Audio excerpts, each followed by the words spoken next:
Welcome along to Grand Prix Day here at Hickstead, where it promises to be a fantastic afternoon's show jumping. 48 of the world's best international riders are coming forward in the hopes of claiming the King George V Gold Cup, one of the oldest trophies in sport and the most prestigious prize on offer here this week at the Longines Royal International Horse Show. So some very serious competition coming along this afternoon, but before that, something a little more light-hearted. If you've ever wondered which GB Olympic team member loves a Sunday roast, or which former Hickstead Derby winner thinks John Whittaker is an absolute legend, check this out.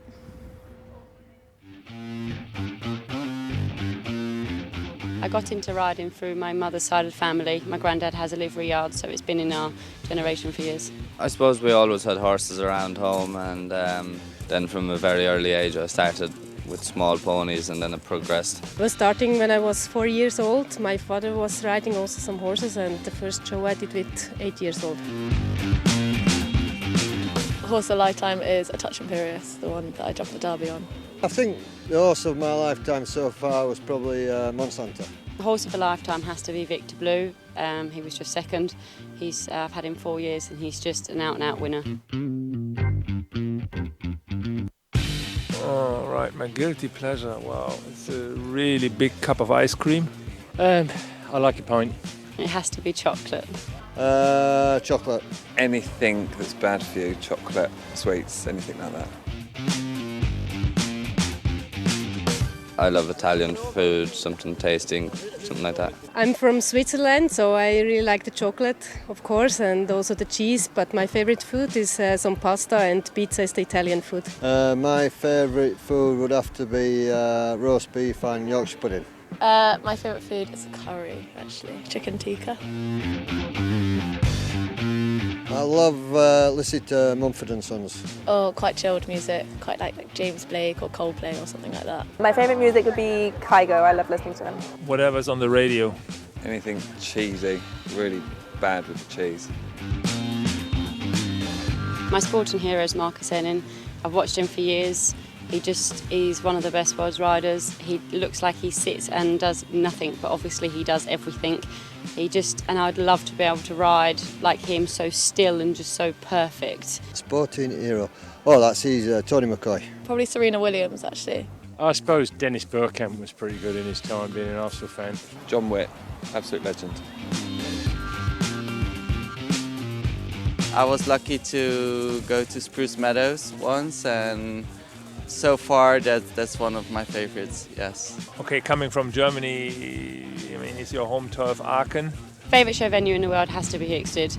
It's just phenomenal. The buns run it absolutely amazing. The ground is always foot perfect. I don't think you can beat this arena here. It's just the atmosphere is fantastic. Favourite showground? I'm going to say Hickstead. I suppose I'm a big man for my different kind of bits and things like that, so I suppose my bit box. My suitcase. I actually spend more of the time on the road with my suitcase than at home.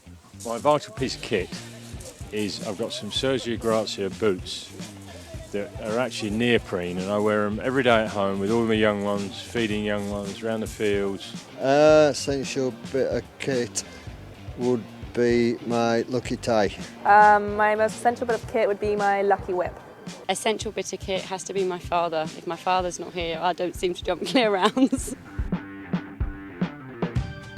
Before it all started, my parents have given me a lot of good advices, basic things to make sure you stay with the feet on the ground. Keep one leg either side of the horse. Best piece of advice is from Ellen Whittaker. She once told me, it's not the people you have to beat, it's the fences. Well, some great answers there. Always good to see your heroes in a little bit more relaxed environment. And it is, like Ellen Whittaker gives advice, it is not about the people you're riding against, it is about the fences. And this afternoon, it's a Grand Prix, 160 centimetres in height, these fences. And if you haven't seen it before, this is how the competition works.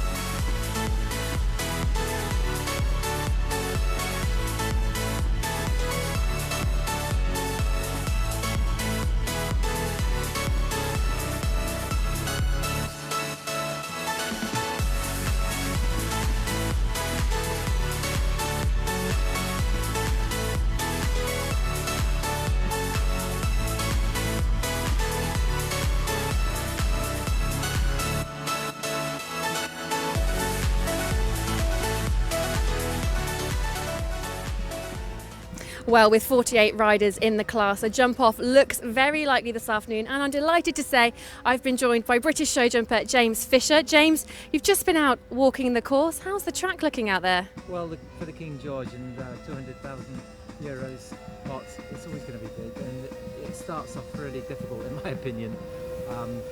We start with number 1 over there, and it's a chunky old Oxford. Sometimes you get a nice one to start with, that's pretty big. And we're stood in the middle of these signature sort of gates for the King George, always difficult to jump.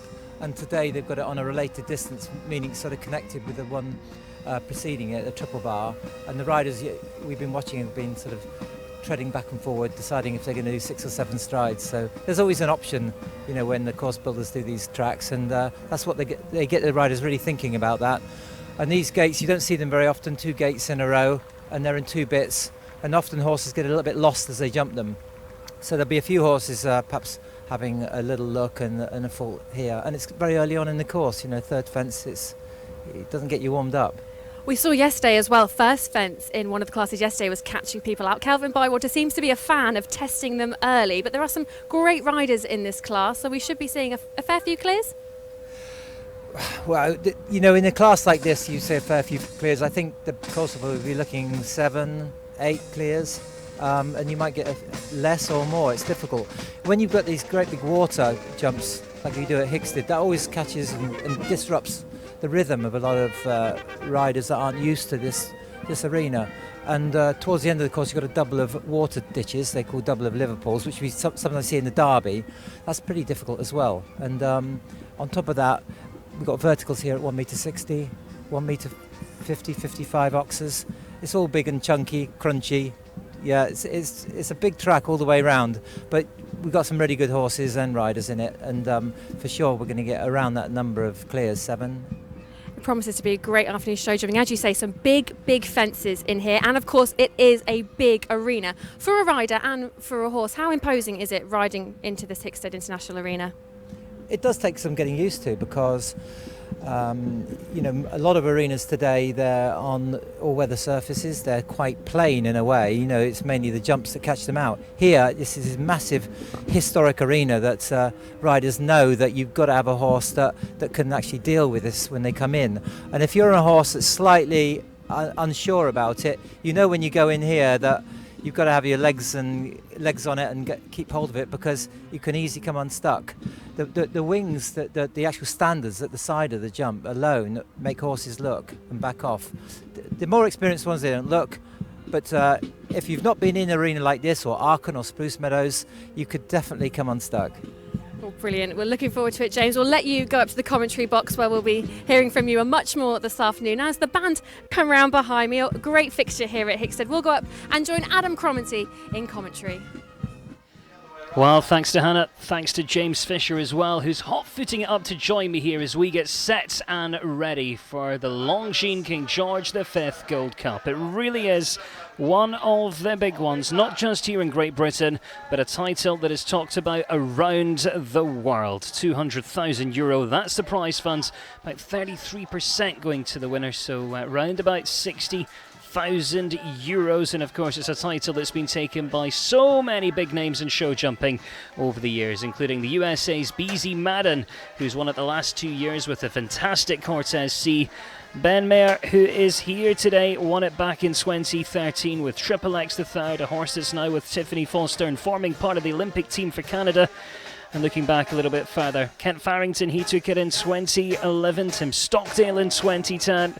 And if we go right back into the 60s, into the 70s, they are the heroes of show jumping that have their name engraved on that wonderful, wonderful trophy. And having a look at the start list here today, we do have some of the biggest names in the world of show jumping. And there it is. Doran Cooper's getting us underway. Katie Dynan's been on great form. Chloe Winchester, who had a win with that horse here back in 2015. A little bit further down, and it is Tim Stockdale. He's won it before, as I mentioned. He'll be featuring Yasmin Pynchon, a young rider from Great Britain, Francois Matty, and of course his top horse, Polinska de Ziel, one he's ridden all over the world, Lorenzo De Luca, Bertram Allen, Will Funnell, They are all here. Guy Williams, he'll be one to watch. He's got the fantastic Titus in this. Lily Keenan, who's the young rider, just 20 years old, who we saw yesterday with Super Sock. She picked up a top 6 finish, and she will be back. Anthony Condon comes near the end. Robert Whittaker, and probably one of his top horses at the moment, Catwalk the 4th. So as we can see, as we look through the start list for the 2016 edition of this historic competition, it really is like a who's who of show jumping. Many of them heading off towards Rio in just a day or two. Of course, the horses for Rio already making their way over as we speak. It's going to be a fantastic competition. He's been out on track, he's been with Hannah, and he's now up here in the commentary box. James, we are in for a good one this afternoon. It's a really great track out there. It's tough. Probably, as we expect for the King George. We've got the great big gates in it. It's always an interesting focal point. The big water, and also the ditches. Plus, we've got a triple combination and 2 doubles. So we've got 13 fences, 17 jumping efforts. That's quite a lot of jumps. Yeah. And all wrapped up, I believe, in a time of 89 seconds, which, we'll see when the first one goes, but I would have thought the course builder would sneak in a pretty tight time, because that always adds to the difficulty of these tracks. It's going to be part of the test. When you were walking the track out there, was there any turn in particular, any fence in particular that you thought that will be the one, that's the one that's going to catch them? I really felt that in the beginning, the first 3 fences are quite tough. You got the first fence is quite strong. Second fence is a triple bar. Here we are. So we've got this cream Oxford, very square. He hasn't sort of let up at all, even at the beginning. Sweeping into this triple bar, and then you've got a decision to make. Do you go on 6 or 7 to this one-strided double of gates? They're very big coming out, 1.55 meters. Away from the collecting green, up the hill to this water jump. Anybody who has a slight issue with water, that's a big obstacle. 8 strides to another fairly large oxer. And then sweeping back round, a bit of a complete 360. That's a horrible style, very gappy, and very tall, 1.60 meters. Down the combination, 1 stride, 2 stride, a little bit long coming out, and then a related distance of 6 strides down the hill over quite a meaty oxer again. Back up the hill, pretty stiff vertical. 6 strides, another big oxer, 1.55 meters. Then getting towards the end here, we've got huge 1.60 meters planks. They're like a real wall of planks. 8 strides, double of water ditches. That's a 1 stride, quite long in there. And then a run to the last, a little bit of, change of mind if you like, to quite a big oxer. So as you see, it's a long way round. You sort of go up and down and across. So you've got to do all those fences in 89 seconds. It's a big test. I think we'll all be looking at these double of gates at fence 3. Yeah, it's early on track as well, isn't it? So the horses might still be settling. It's running towards home. A little bit of undulation on the way into those gates as well. There's a lot to think about, when you come in here, and not easy when you're first up. Well, the first horse comes forward. We get underway. It is the Longines King George V Gold Cup for 2016. Doran Keepers comes forward. He's produced so many nice young horses over the years. It's a 12-year-old today by Nabab Derev. It is Zinnias. Doran Keepers gets us underway.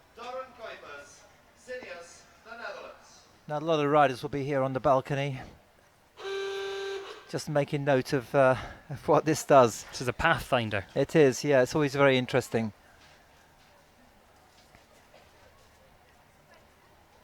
Also, when you go first, you've got a little bit of a problem of how to just get your last fence in and get in the ring without hanging about. Sometimes the judges call you up, you get in the ring, and then there's a delay, and you can just have a little bit of a cold start if you're not careful.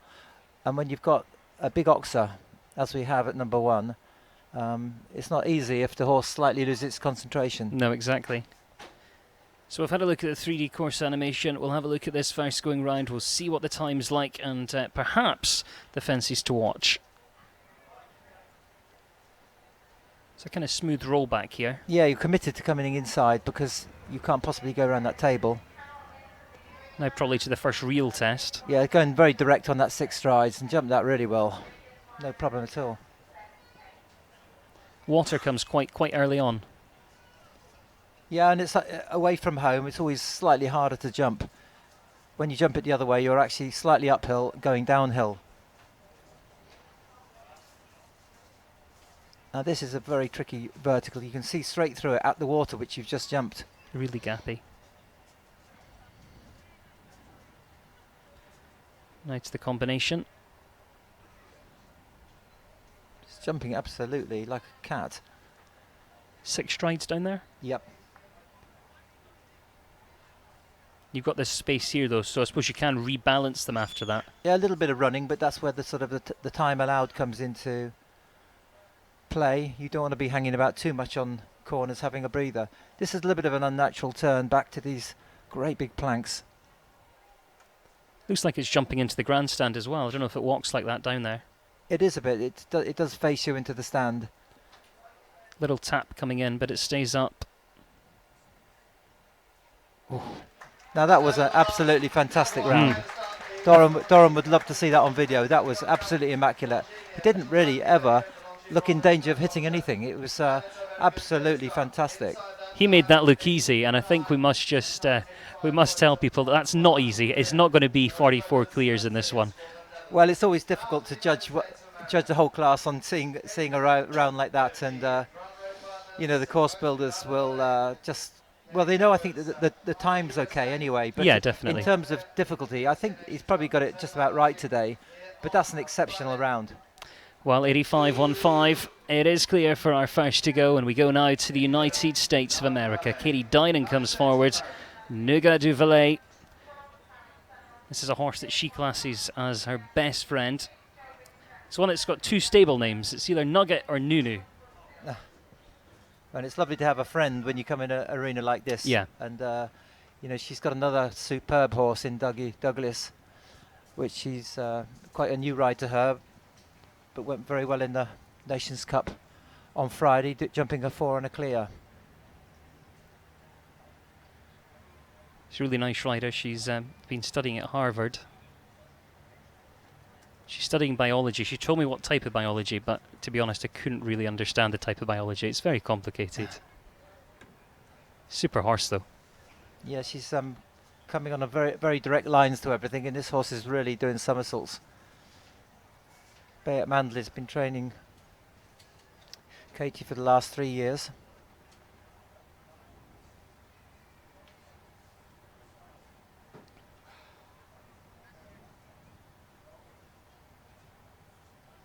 Perfect through there.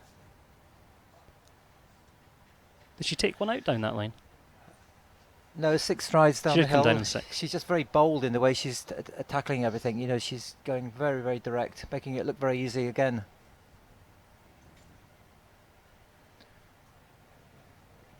Seven strides up the hill. Makes our job more difficult when they just go round foot perfect. Just having a little bit of a check there. She still did the 8 strides. Little rub coming out. Going to be close to the time. Just inside 100th. No, outside. She's got a time fault. 88.99. I think the time allowed set at 89 seconds. So it's just inside by 100th of a second. Well, that was finely judged. So we have a jump off. But that's unusual to get 2 clears straight away. Yes. in a King's Cup. See it come through here again. Such a big jumper, that one.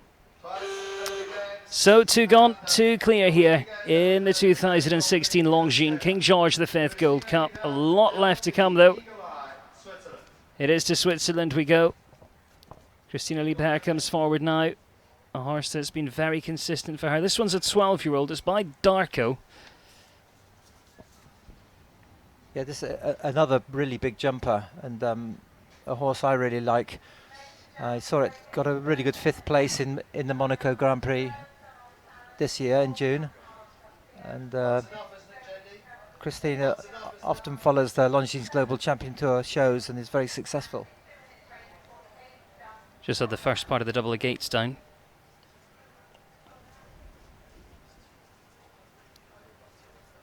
And I think it might have been a foot in the water as well. Yeah, she picked. I think she did. I think the judges are actually confirming that. So sits on 12 at this stage.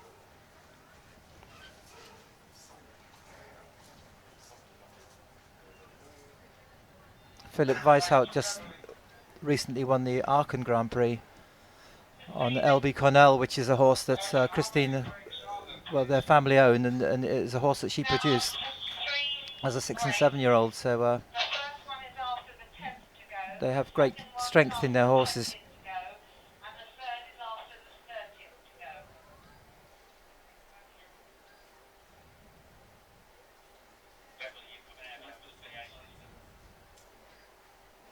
Comes down to the last, and it is going to be over the time allowed this time. It is 89.93. It's 12 for jumping, 1 for time, so 13 becomes the total there for Christina and LB Eagle Eye. If you have just joined us, currently sitting on 2 clears here in the Longines King George V Gold Cup. And we see just a tap on the front as it comes in. Yeah, it's a safety thing with the gates nowadays. You know, they put them in 2 pieces because it would be a big slab of wood. Yeah. If it was in one large slice, which is it used to be, but it take very little to dislodge them. Bit more delicate now. Avaka Valkyrie's next to go. It is the first of our Great Britain riders. Chloe Winchester comes forward, of course, this one who knows this international arena here at Hickstead so very well. Winner of the Queen's here last year. 13-year-old Irish sport horse. Of course, she's been representing Great Britain as well.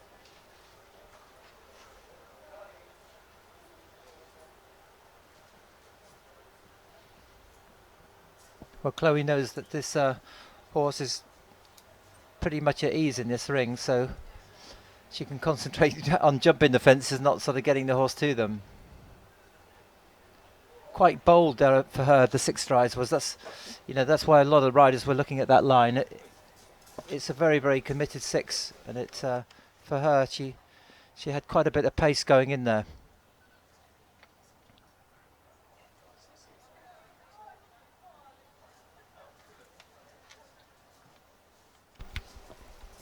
Having that fence so early on track, James, do you think that kind of puts you off the rest of the way around, or do you start to think about the fast 4 fault in a competition like this? I think you're certainly got it in your mind that you've had one down and you don't want to have another one down, because you never know in a class like this, 4 faults, and if you're around quite quickly, could just bring in a little bit of prize money. So she'll be thinking, let's not have another one.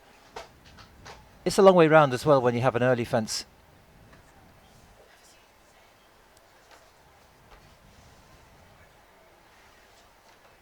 A little bit close. Just that collapsed a little bit on the left side there. It's a difficult fence off the turn. It's a very unnatural turn in such a big ring like this.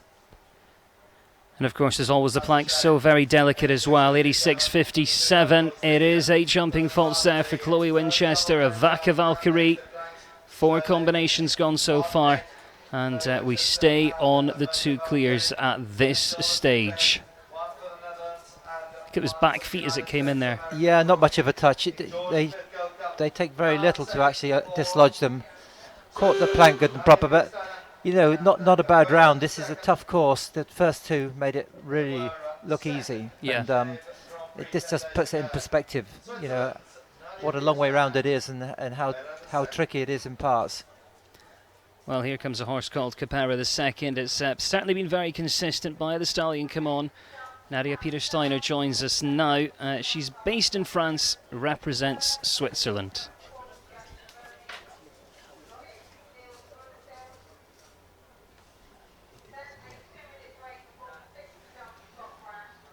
So comes round to the first.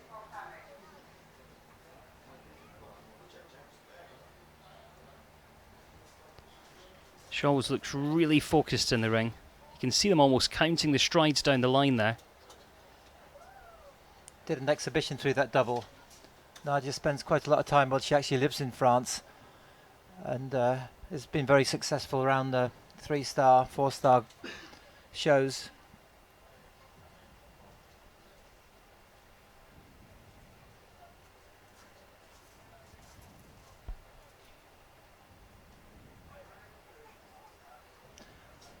Well, as tricky as I thought that fence was, nobody's managed to touch it just yet. Oh, centre part. He's added a stride there. That was a little bit of a mistake. Just kind of fighting a little bit down that Yeah, line. just felt that she needed to get a bit of control. Sometimes happens when you feel you've had a fence in the combination, you just want to set the horse up. But in this ring, when you've got sort of a committed distance downhill like that, it's quite difficult to add.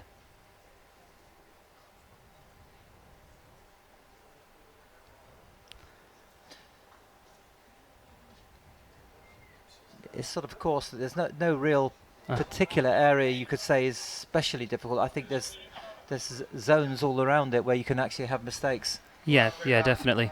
Well, we see the total there. Total of 12 faults, 86.66 for Nadia Peter-Steiner on the 2 clears. 1 for the Netherlands and 1 for the United States of America. Just see the replay there, the centre part. Just bounces in the cups, rolls out. But we're going to go now to the United States of America. Paris Sellen comes forward. It's been going very well. Moved here to England in 2014. Her father involved with the TV series Cheers. Her mum's involved in Big Bang Theory. So she's certainly got a lot of media training in this one. Paris Sellen making her approach. And Paris has got great backup with Lauren Huff, who's a really fantastic trainer to have. Very bold into that double of gates, but jumped it really good. Yeah.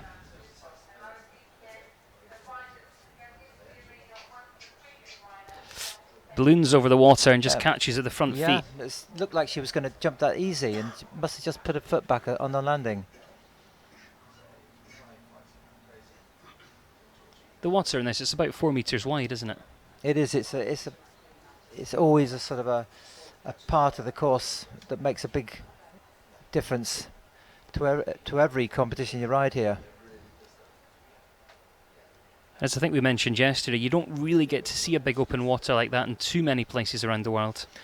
No, you don't. She rode it very well. I was surprised actually to see that just touch the tape. So it'd be interesting to see if we can have a look at that again. Yeah, we'll certainly have a look at that when she gets to the end. For those that perhaps don't know, in the back of that, there's actually plasticine there. So when we see the judges go up towards that line, they actually preserve that plasticine. They'll write her bridle number on the back, and just in case there's any appeal or she wants to look at it, then it will be made available. This is a really good round for Paris. I mean, she'll be devastated. She will. That was a fantastic round. She was really almost foot perfect all the way round.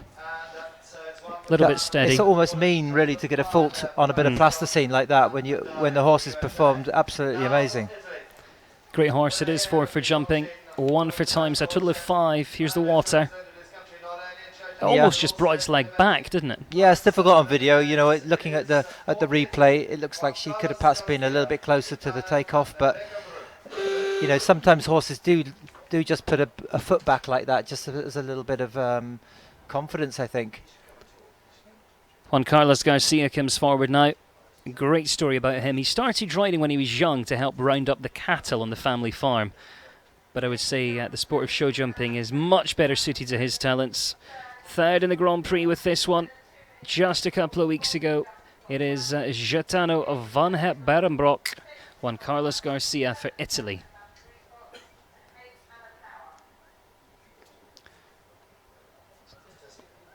Juan's come a long way since rounding up cattle, if that's the case. I think so. He rode for Colombia for a few years before changing nationality. This is a great utility horse. He rides it in the Grand Prix. He's used it for Nations Cups. Always good against the clock.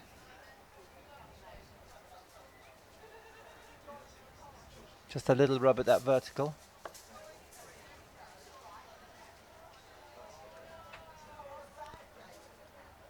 It's a clear so far. Yeah, it's nice to have the combination downhill. It's definitely easier on the horses than coming up the hill. But the danger is they can get a little bit flat in the middle. Would it make it a tougher test if that was a kind of tall upright at the bottom rather than a big oxer? Of the combination? After you come down the combination, down the related distance? I think that wouldn't be the issue. If the combination was vertical oxer coming up the hill, that would certainly make a Yeah, that would difference to certainly me. change it. Clear so far. Time looks okay. And there's our third. There's our third clear. 86.73 is the time when Carlos Garcia jumps clear in round number 1 of the Longines King George V. He's in very good company though. Doran Cooper's there with Katie Dinan as well. So that's our third clear. Looked very smooth again. I think the course builders will be wondering how this is going to go, because having 3 clears very early on like this, it sort of gives you the impression we could end up with sort of 10 plus, but this can change so quickly. You can suddenly get a batch of riders and no clear for at least sort of 10 or so horses, so I certainly wouldn't want to see it much bigger. Well, just making his way down the line then, Joe Whitaker, who joins us as our next to go. Various top 3 placings with this one. It's a horse called Lola V, owned by Stephen Whitaker, by Locarno 62. Yeah, Joe's won some great classes with this. He actually jumped a full sister to this horse yesterday, so a little bit close to the tape, but I think no problem. Judges are going over to have a look, but I don't think he's in the water.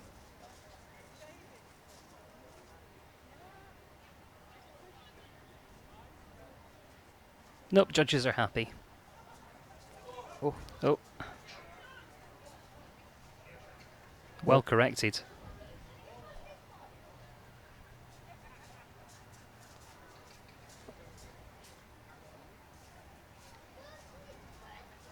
Joe's a great operator.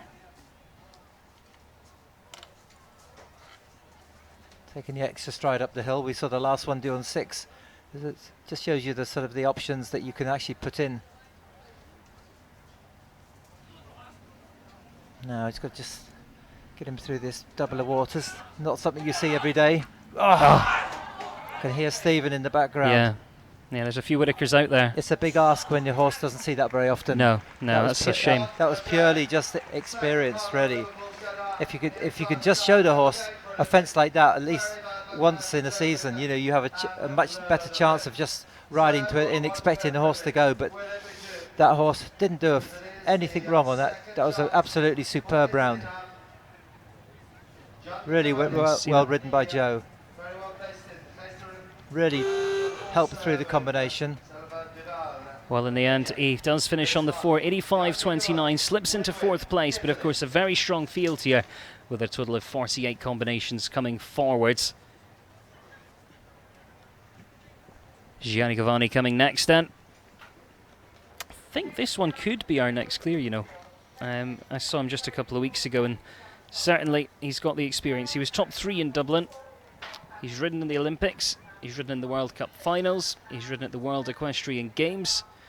And it's a horse that he used to ride, and then it went to the USA's Andrew Ramsey, and now he has the ride back.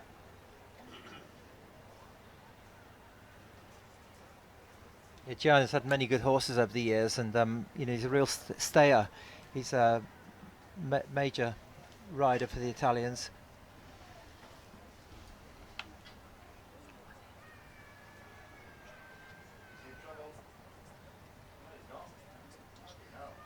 It's strange to see him actually in a different coloured jacket, because you don't sort of imagine the Italian riders to be in green. You see this one almost just pulling a little bit, and I suppose you almost want that. You almost want it to take you to the fence, as long as it doesn't become too much.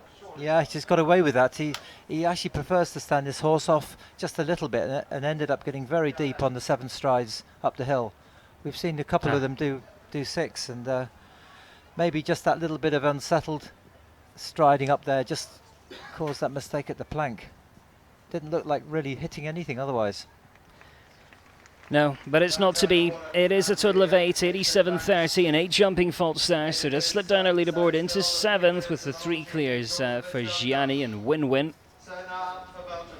Let's just have a quick look at that again.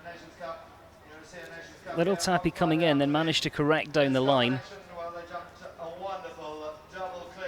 Not much of a touch there, was it? It almost looked like it sort of hollowed the jump out and just caught it with skimmed it with the belly. These planks really are so delicate.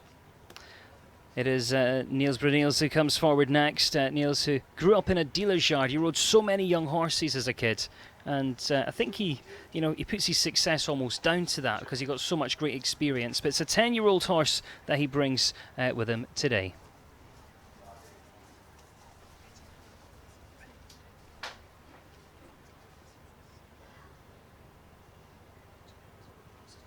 Yeah, Niels was double clear in the Nations Cup, and he's a great rider. He's overcomes the fact he's only got the sight out of one eye, and you see that he has to tilt his head just to the left to get a better sort of vision.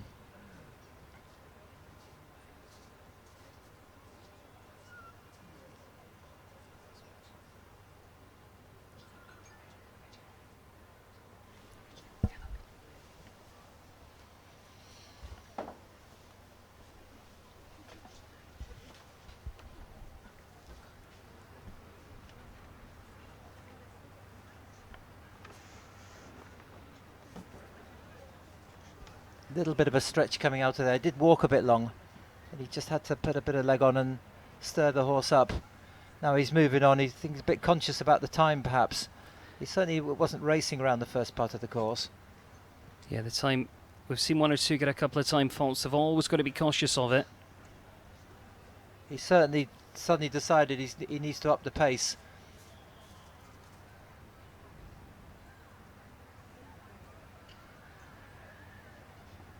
Going around the big ring like this is so easy to just lose a little bit of time, but he looks all right. Last fence. Just going to make it. Inside, 86.30. He's clear. It's shaping up to be such a good one. We have 4 clears at this very early stage. Great consistency. He's a great person to have on the Nations Cup team. Managed to sell horses and always find another.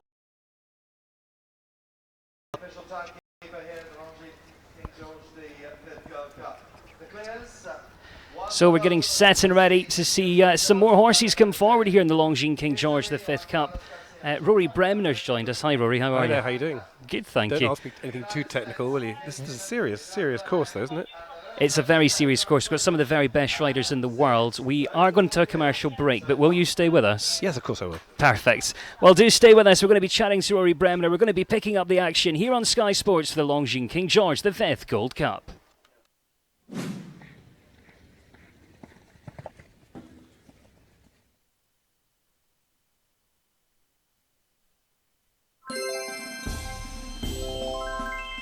Bun Leisure, proud broadcast sponsor of the Longines Royal International Horse Show. Any successful company needs people who are passionate about what they do. As the company grows, we are needing to make helmets that meet multiple safety standards. When new technology comes along, we have to assess whether it really makes a better product. And so therefore, sometimes we embrace technology, and sometimes we decide that the traditional way is still the best way. Charles Owen has a passion for making this a safer world.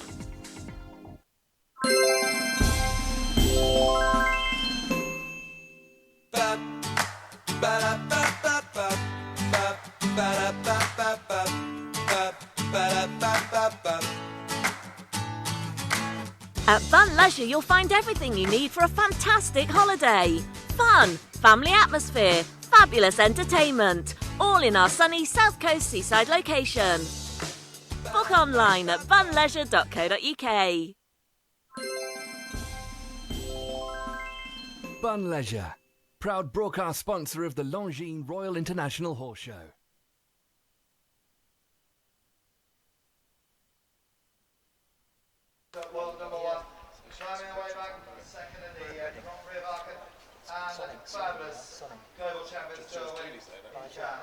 Welcome back. It is the Longines King George V Gold Cup. We're about to go to the number 6 in the world, Scott Brash and Hello Governor. Rory Bremner's just dropped in. Rory, you've got connections in the sport. I remember seeing your daughter right here in this ring last year. Is she coming back? I know the schools are next week. She's here. She's not riding this week. She rode last year in second her school. And so, yeah, I hadn't been around this arena until just now. We actually did the course walk, me and Martin Clunes. He went clear. I had about 8 faults. Yes. That was just walking around the course. No, it's quite funny when your 11-year-old has more experience of the arena than I do. But this is our local lad, Scott Brash, because we're based off the borders. And this is our border lad. It's a great story about Scott Brash. He's a little bit younger than me, but we sort of grew up quite close to... He used to be obviously living in Peebles. Yes, just trying to I pick came your from accent. Edinburgh. I'm picking your accent. No, we're both Edinburgh. There we go. Yeah, there we go. Yeah, but there's a lot because Ian Stark's got his set up there. It's got a great equestrian centre just outside Selkirk, in fact. So we cheer on the local lad. Clear there. And in terms of horses, did you have any interest in horses before your daughter decided she wanted to ride? No, I had no choice. My wife was one of 3 daughters, so she rode a lot as a child, and I've got 2 daughters myself, so they're both very, very keen.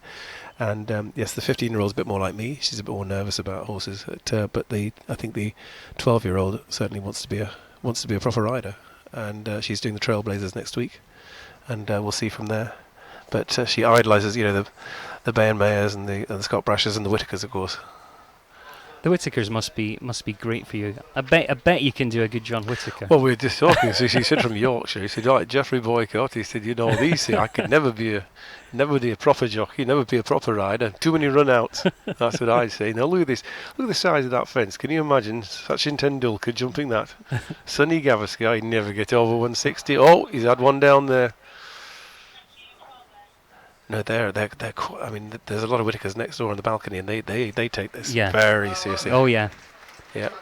Real shame there. Just finishes on the 4. That was Scott Brash, currently number 6 in the world. He was wearing the Longines armband for so long as our number 1. Hello Governor finishes on 4. Fastest 4 falters so far, 84.24.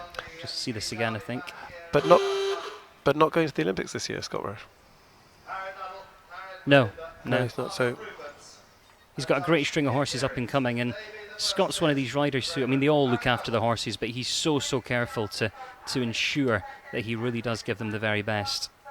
So why is it? Is Hello Sanctos now just because he had such a successful year? Yeah, he's had such a successful year. He's been working so hard, and I just think he decided to give it a little bit of time. Harriet Nuttall's where we go now. Second in the Derby. She had a fantastic Derby show. Did you make it down for the Derby? For the Hickstead Derby, were you here? Oh, sorry. Oh, no, we weren't, unfortunately. No. This is our first. It's amazing when you think this. They've had what? Oh, they've had 5 days of competition already, haven't they? Yeah. And the arena stood exactly. up to it superbly. It's a fantastic surface, isn't it? Comes back round. I mean, you don't really see on television just quite how high these fences are. As you mentioned, your kids are here. It's a great day out, isn't it? There's so much to see here at the Royal International. Oh, they just love it, absolutely. I mean, it is, just the setup they've got here. There's so much going on. There's so much to see. And, of course, top-class competition. So do you think your daughter's going to be riding in this ring in this competition one day? Well, she'd love to. I tell you, she went to St Mary's in Caen. She goes there, and that's where Jess Mendoza was. And of course, Jess is now I think she's now travelling reserve, isn't she? She next is, week? yeah. She's here somewhere. Yep. I didn't know she's riding safely with a 3rd there. So she's got a role model there. She's got plenty of role models. So we'll see. As I say, Trailblazers next week, and we'll take it on from there. But she's certainly very, very keen. She's got one of the Fletcher's old horses. So fingers crossed. Whoops. Little tap there. So a sort of official show jumping fan now, are you? Well, yes, and I don't ride myself because if I was any good at it, it'd be embarrassing, and if I was any bad at it, I'd be embarrassing too. So I just drive the lorry when I'm allowed to drive the lorry. That's not all the time either. So no, but getting used to the more you get into the sport, the more you realise you're travelling a lot of the time and spending a lot of time sleeping on the floor of a lorry. I'm going to let you guys concentrate. Yeah, thank you so you've much got a for coming competition to join soon. us, No, Rory. not at all. And good luck and well, we'll look enjoy at the rest there. of the competition. Harriet Nuttall finishes on 8 for jumping, 3 for time. We give our thanks there to Rory Bremner. James Fisher jumping back in the chair though. Very unfortunate there for Harriet. It was a bit of a shock really. She didn't expect it to stop Yeah, triple bars, they're not sort of everyday sort of fences, and it comes around quite quick. It just caught her out. It's a bit of an unusual thing. That horse is so genuine most of the time. So it's just one of the things, one of those days. Well, Nicole Pavitt, again, if you were watching yesterday, you will have heard the story about her ankle. Still limping a little bit, but this horse has been going fantastically well for her this year. She's already had a Grand Prix win. It is Nicole Pavitt. And Shahnaz coming forward next. It's the 11-year-old by Shalano Zed. Yeah, Nicole's still in a bit of pain with her legs, so she'll be struggling a little bit to ride this course. But probably the adrenaline will take over until she gets out. That's the thing. A little bit rushed going in there. It's definitely not an easy turn, that one. No, it's on your mind. If you decide to do the 6 strides, you've got to be very positive, as she was. But on the flip side of it, the horses can gain a bit of momentum, and that's the skill of it. Really, you've just got to try to keep going and get a nice balanced jump when you get to the gate. And do you think that plan changes? Obviously, you walk the course and you sort of decide whether you're going to go on 6 or not. But then once you've seen a few, would your plan ever change? It would change if you jumped the triple bar and landed a bit short, and you've got to immediately think, right, I'm going to take a check, because otherwise I'm going to be just too fast and flat. And but ideally, if you've got a nice strided horse, you don't want to be messing about at a 1.55 no double of gates. No. And I suppose that comes with experience, doesn't it? Knowing if you've landed a little bit long or a little bit short. Yeah, this horse just takes a little bit of a pull with Nicole, just on the last couple of strides, and it actually drags her in. And you could see in both instances where she made a mistake that the horse actually pulled her towards the rail. So finishes on the 12th there for Nicole Pavitt. It's 89.26, goes down into 12th. Just a little touch over the time. 13 the total. So 4 clears we have at this stage of the competition. Yeah, Nicole was giving her horse a well-deserved pat. It's big track, and wasn't a bad round at all. No, I don't think she'll be too disappointed, to be honest.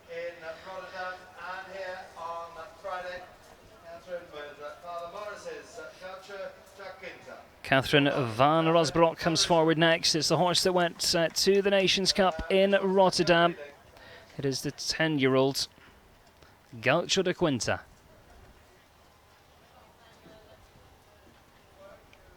That's another one, just taking a little bit of a dislike to that triple bar so early on in the course.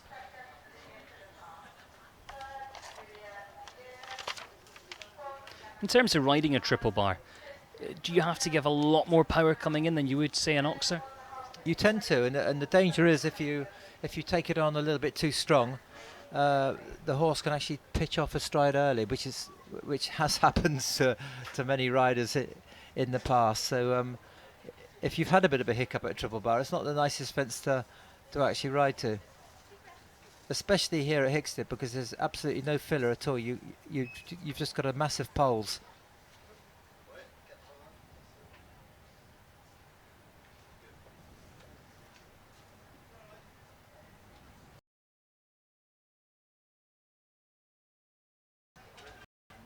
You see this one's wearing a body bandage as well, and they're kind of coming into, perhaps fashion's the wrong word, but a lot more riders are starting to use them. Well, especially with the grey horse, and if it's sensitive in the skin, everyday riding just actually makes the skin very, very sore and delicate, and it doesn't actually take much, maybe just a button on your boot, to actually cause a little bit of blood, if you're not careful, and that's only through being just chafing. So that body band just protects the skin. And if you keep it on it, every day you ride, it just prevents that possible thing happening in the ring.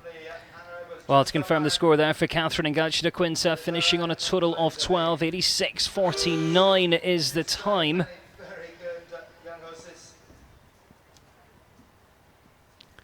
But so much talent still to feature here. So many nations as well. And even though a lot of the athletes are starting to think about making their trip over towards Rio, we still have some of the riders that will feature there at the 2016 Games. Anna Power comes forward next. She represents Great Britain. Second in the Grand Prix with this horse in Valencia earlier this year. It's called Blazer B. It's a 10-year-old horse by Tombola. Yeah, this is a horse she's brought on really well since passing on Diaghilev to Billy Toomey. So Anna's got a great reputation for producing horses. Taking a good old hold into those gates. You can just see her having a little bit of a wrestle. So come back.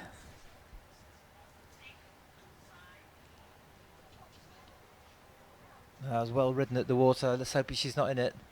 No, the judges are going over to have a little look. A couple of really nice horses here. I saw her this morning in the accumulator. She had a really unlucky rail. Judges is looking at the water now. But no, everything's okay at the water. So clear so far into the combination.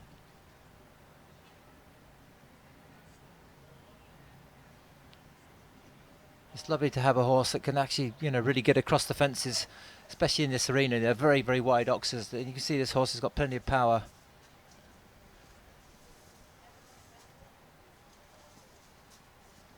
Chosen to go on the 6 strides up the hill. Give it all she's got there. Yeah, it's a long way on 6.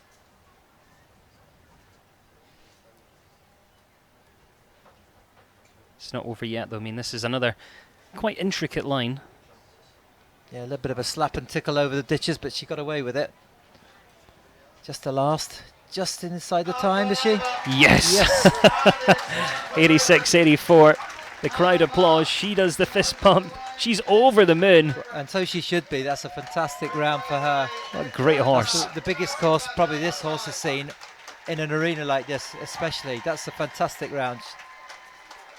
Well, there's our first clear for Great Britain. Anna Power and Blazer B. She's still smiling. She's elated. Here she comes over the water again. Really rode up that line. She rode really well all the way, and it, really gave the horse confidence. Just when he was having a look, she was there. What a moment! That's like winning a class. Yes. Well, we go now to Olivier Philipparts. Another show jumping dynasty, of course. This is H&M Challenge. Horse that finished top 3 in Aachen a matter of weeks ago.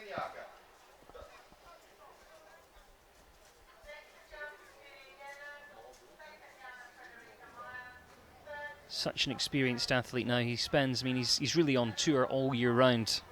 Yeah, him and his brother Nikolai, they're mainly always at a show together and winning so many classes. Olivia won a great class in Kanoka on Sunday. Yeah, that foot is in the water. That's been confirmed now.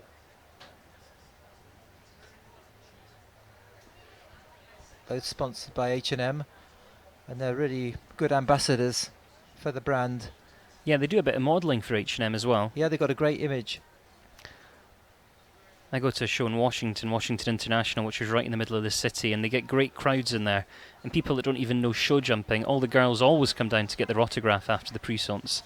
I think he's a bit of a pin-up over there. Have you ever had that trouble, James? Being a pin-up? Maybe on a dartboard. He's a really nice guy as well. Would you say it was more frustrating to have a foot in the water than a reel down if you finish a competition on 4 faults? Probably. It's a mistake. You can't always blame the horse too much. It's if you kick a pole out, it's one of those things. But water, you want to look back at it and sort of try and find a reason why. But that's an unusual water, as we always say. And if your horse isn't that confident with it, it can just be a little bit of a problem. Well, here it is. Had a good takeoff. Just put one foot back, which is what a lot of horses do. They just tend to step back just as a little bit of confidence as they land. Well, finishes on the 4. That's confirmed. 84.53 there for Olivier Philipparts in H&M Challenge. Finishing touch comes next, though. It is the 11-year-olds. Julia Jailas comes forward. Is that how you pronounce her name? Julia Eulis, I always say, but I'm there to be corrected. We'll probably go with you.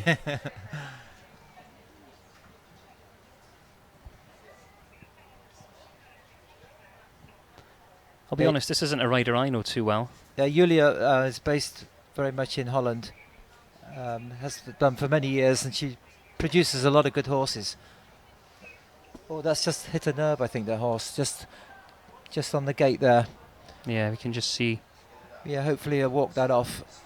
She just needs to probably just jump off. Probably hop off, but it's not uncommon, you know, when you see a horse starting to maybe bear a little bit of weight, and we can see that actually the vet coming straight in here at 5-star international competitions.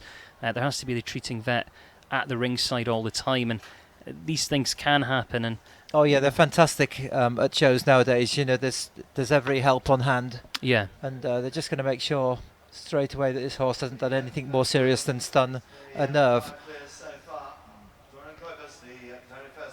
Well, we can see the vet down there just having a look, and we will keep you updated with that. Yeah, I think they're just going to probably see it walk off, and it's certainly, yeah, already it's almost normal now, yeah. Well, the crowd show their appreciation, and we certainly hope everything okay there. You can, I wouldn't say it was sound there yet, James, but certainly, I mean, it's bearing weight. We'll keep you up to date with that. They shake that off very quickly. I mean, you can see a horse loose in the field sometimes. They strike themselves and go very, very lame. It's almost like us hitting our funny bone, isn't it? It is, It goes a bit funny. It absolutely stuns them straight away. And that's usually the case when you see a horse where it's hit a pole or hit a gate at a little bit of a funny angle. As they land, it's just immediately numbed and they go very lame. Well, at the moment then, we stay on the 5 clears. We've got one for the Netherlands, the USA are in the mix, Italy, Belgium and Great Britain. And of course, it's a huge team effort here at all the international competitions. We saw the vet coming out, but backstage as well, there's a whole team of stewards. The horses are checked on the way in and checked on the way out. So welfare always in the forefront of the competitions here and around the world. But this, the Longines King George V Gold Cup. We've still got so much talent still to feature here.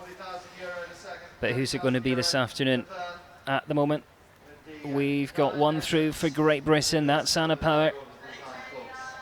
Niels Brusniels is through. Juan Carlos Garcia, Katie Dynan, and Dorian Coopers as well. So it's going to be a good jump off. That's guaranteed. In terms of numbers of clears, though, James, I think we're going to probably see the same again, if not more. Probably going to be about 10 clears, you think? It looks like that.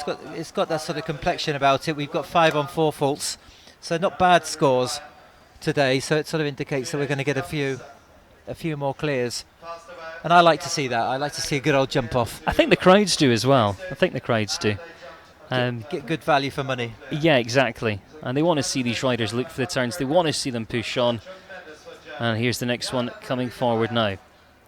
Jana Frederik Meyer comes forward now with Goja 27. It's the 10-year-old chestnut. Yeah, Jana's had some great horses over the past few years. We remember at Lambrusco, especially here at Hickstead, it was one of her best horses for many years. And this horse, I've seen a few times this year, and it's just got oodles of power. It's a big, big horse for her to ride. And you can see that she's got quite a bit of bridle. But it's got huge, huge scope. She's another one that's got a great string. Do you think at this level you really need more than one horse? Oh, definitely, yeah. It's, you know, there's so many shows around Europe nowadays that you need sort of ideally 3 Grand Prix horses to rotate. Oh, very close to the water, just on that step back. Our water jump judge, Joanna Gillespie's getting lots of exercise today. Oh, they've put her in. But they're in, That's pretty mean. She's in. Perhaps we'll see that again on replay.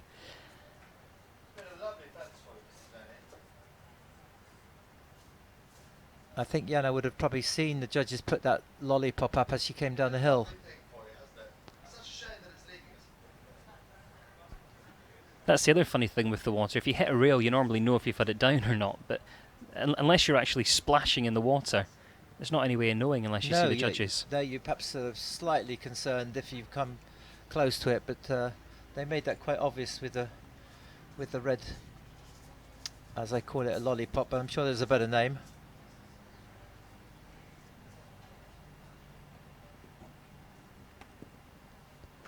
nicely over the ditches.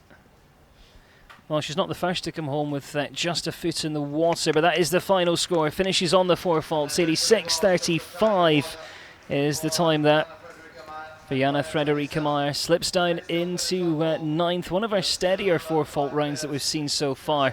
I think she's looking at the screen hoping to see that. I think so. She wants to see that replay because it is very, very close. Just had a little step back. Oh, that's nothing, really close. Is it? Yeah. From there, it actually looks like it was just the mud pushing back rather than... Yeah, that's... She'll be a bit frustrated about that. That's, you could say that's a bit mean. Yeah. I think she was really frustrated. That look on her face as she comes out there. But it is back to Great Britain. We've already got 1 through for the home nation with Anna Power. But of course now it is Tim Stockdale, a man who was involved with the Nations Cup here on this stage just a couple of days ago. And it's the 11-year-old Fleur, Tim Stockdale. I was at Tim's yard a couple of weeks ago. It's absolutely fascinating, his tack room. He's got all the plaques from around the world for over the years. And it's very tidy. It is very tidy. I don't think he tidies it. I've got a funny feeling. And all these horses that get ridden at home all go in work bridles, and he's actually got little clips on the end of the cheek pieces. So all these riders have one bridle, and then they can change the bit depending on the horse they're riding. I've never seen that before. Yeah, he's very methodical, as Tim. He's doing a great job with this horse that was produced over the last couple of years by Clark Glasgow. And Clark actually won the national championships here in England last year with it. Then decided to pursue his career in the medical world. He's off to be a doctor. And luckily for Tim, they've kept the horse with him, and he's doing a great job with it. He did 4 and clear in the Nations Cup in Falsterbo. Was 5th in the Grand Prix, and on Friday he did a really good clear and a 4 in the Nations Cup again. So getting real consistency. He's a great ambassador of British show jumping. He's always doing stuff in the media.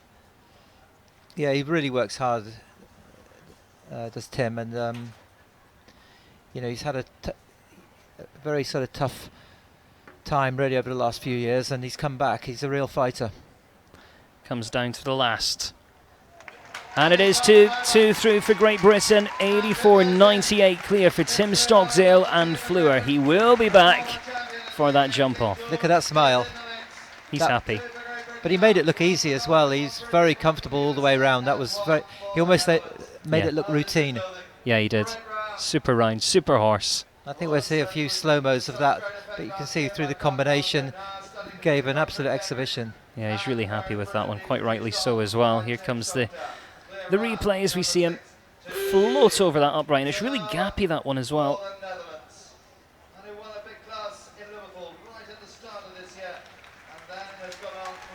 Just had a look across at the time, but he knew he was very comfortable. The crowd loves him. You can hear the crowd applauding in the background. It is clear then for Tim Stockdale and Fleur. So the more clears we get, the more pressure there is. They know they're going to have to take the turns. They're going to have to push on. When we get to that jump off, do stay with us. Lots left to come. And Johnny Pals is pushing on with Fernando towards that start line. The Bay 10-year-old stallion by for pleasure. In terms of breeding stallions, is there any ones that you particularly look out for? Any favourites? Cornet Oblinsky is very popular at the moment. For pleasure, there's some fantastic for pleasure. I mean, go Fit for Fun with Luciana Denise is one of the best horses in the world. There's sort of 3 or 4 stallions really that are really featuring in the top level consistently. Tim's last ride, Thunder van der Zoethoven, is a very sought after stallion.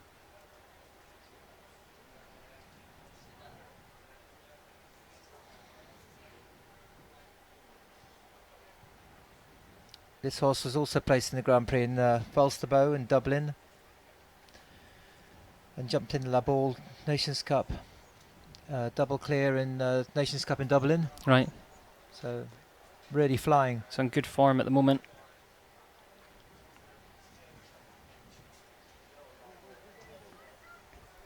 Three efforts left to go. Had a bit of a sticky time in the second round Nations Cup at the Water. Oh. So I think that water perhaps was on his mind as he came in today, but managed to jump the big one. Anyway. Yeah, he did.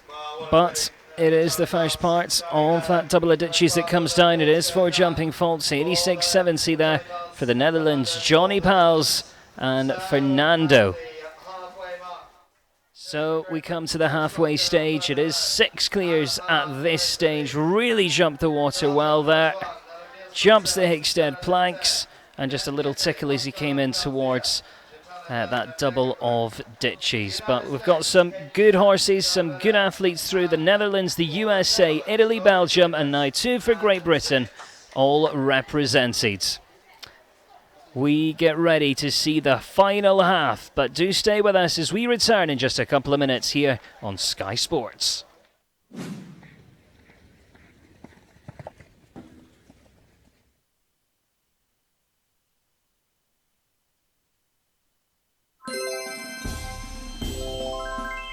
Bun Leisure, proud broadcast sponsor of the Longines Royal International Horse Show. Equestrian.com, your first choice for top quality products and brands you can trust. It's where you'll find the most comprehensive range of clothing and equipment for horse and rider, saving you time and money. Whether in the yard at home or competing in your chosen discipline, Equestrian.com is here to help. Equestrian.com, proud sponsors of the iconic Hickstead Derby.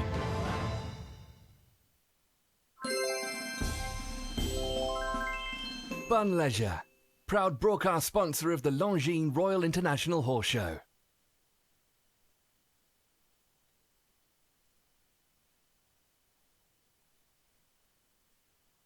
And beating roll.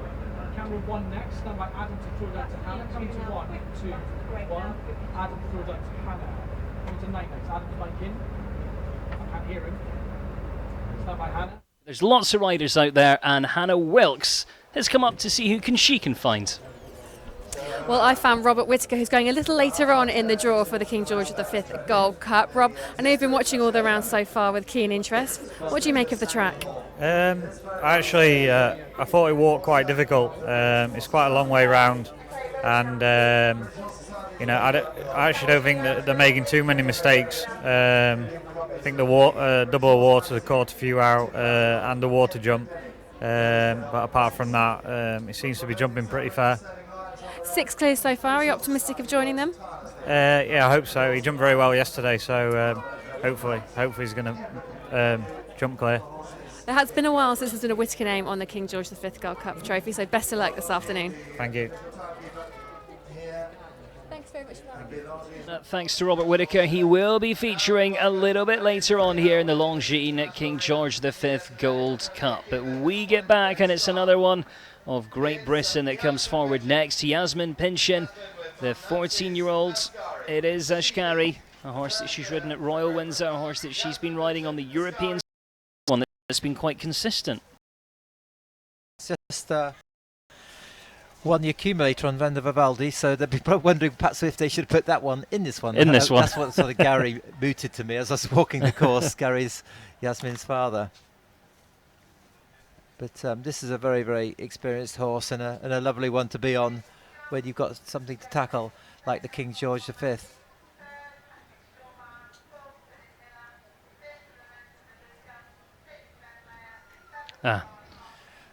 Came in very nicely, and that's quite a big one stride in there, but she still managed to get quite tight coming out. Got a very, very big jump, this horse. Clears the water nicely. Back bar comes down there. You can jump very, very well and end up with a couple of faults, and you wonder why it's happened. You know, yeah. It doesn't take much. I think she's going to say enough's enough for today. Well, it's not really much point when you've got a few clears already and a few on 4. It's just one of those things. But it wasn't jumping badly, but you end up just catching a couple of fences, and all of a sudden you think, well, that's it. I'll go and watch the rest of the class. Yeah, exactly, yeah. So Yasmin Pinchin then, she retires here as we continue on. It is now to Joe Clayton, Conman JX, owned by Jeff and Sarah Billington. This one, 9-year-old. I think we saw Joe jump this yesterday. It's been a fantastic horse for Joe this year. It's owned by Sarah and Jeff Billington, which perhaps a lot of people would wonder why Jeff's not riding this. But any insights? They let Joe sort of finish off the production of this. Sarah has ridden it, and I don't know if Jeff actually has ridden it as well, but they've produced it and done a great job, and Joe's got the ride, and this is a sort of critical stage in a horse's career, and he's done some fantastic rounds with it. Jumped very well in Abu Dhabi early in the year, and jumped the Nations Cup in Falsterbo, and was second in one of the stairway classes this year, and they're pretty meaty. What a water jumper. The International Stairway Series you mentioned, I mean, it's a national competition, but it's a great stepping stone.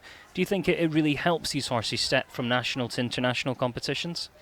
Well, it's certainly a big test. I've jumped a few stairways in the county arenas, and they make sure that they're up to height. Well, the 155, and they're a pretty stiff test, I think. And there again, he's collected a couple of faults, and nothing too much wrong really, just a slight touch here and there, and this is a big test for this horse. It's a beautiful type.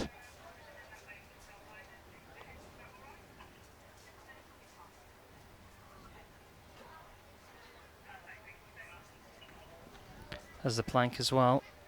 Yeah, it's all a learning curve really for and next time this horse is in Hickstead, it'll be a lot more settled. It's very much the arena and the style of jumps. You spend so much time on artificial surfaces and very, very plain rings nowadays, so it's very difficult to compare this with something else that you've done, and that will be just put down to a bit of experience, having collected those faults. Well, finishes on a total of 13, 12 for jumping and 1 for time for Joe Clayton.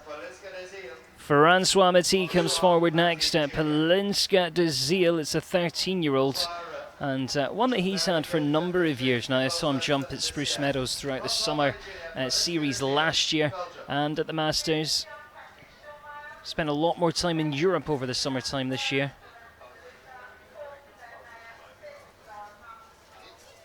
Yeah, Francois had a 4th in the first qualifier on the first day, and has actually saved Pelinska for this class, so should be feeling full of beans. Yeah, hopefully. Won a very good class in Knocket in Belgium in the last 2 weeks. And as we mentioned before, Francois is a very, very busy rider. He's fitting in a lot of shows at the moment, and not easy to be on the road and also to keep things right at home. Well ridden at the water.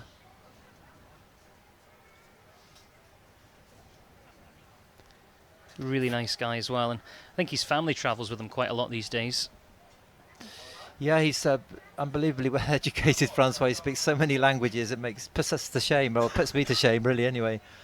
I know bits and pieces of a few. Yeah, I can do English, Canadian, American and Australian, but sadly that's it.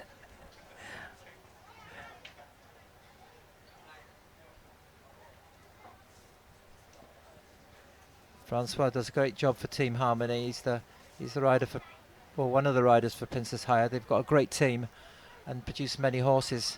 Ornalea that John Whittaker's going to go to the Olympics with is a Team Harmony horse.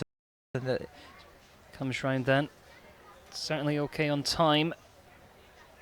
Clears the last fantastic ride, 86.18. There's another 1-2 for Belgium now. Francois Matty and Pelinska de Ziel jump clear in the Longines King George V Cup. Yeah, really strong performance that was from Francois. Very workmanlike, and rode the water really superb. Didn't leave any margin for error. He's very, very tall, Francois, but he handles his size very well. He's got superb balance. Yeah. A few of the stewards over in America have nicknamed him Superman because he's so tall and quite muscly, so they tell me. Right, let's move on. It is Patrick Stuhlmeier who comes forward next with Lacan 2. Would you say most of these athletes then, as well as being riders and jumping, they also have a business really, don't they? They're all doing bits of buying and selling or breeding, or they're all involved in a couple of ways. Majority of them, yes. You know, there's perhaps a new generation of some of the riders from the newer countries coming into show jumping that are sort of buying, into the sport, buying some really good horses, and they've got very good owners. And this is what's nice about the sport. You know, if you can produce a horse, you've got the option, and you can keep it and ride it, or you can sell it. And and that makes a great business. But it's certainly not easy. It's very, very hard to find a horse with this sort of quality to jump at this level. I mean, if it was easy, they certainly wouldn't be the price that they are. No, exactly. It takes several years to produce, and a lot of time and work and miles to drive from all these training shows to get a horse actually to come into an arena like this and jump a Grand Prix.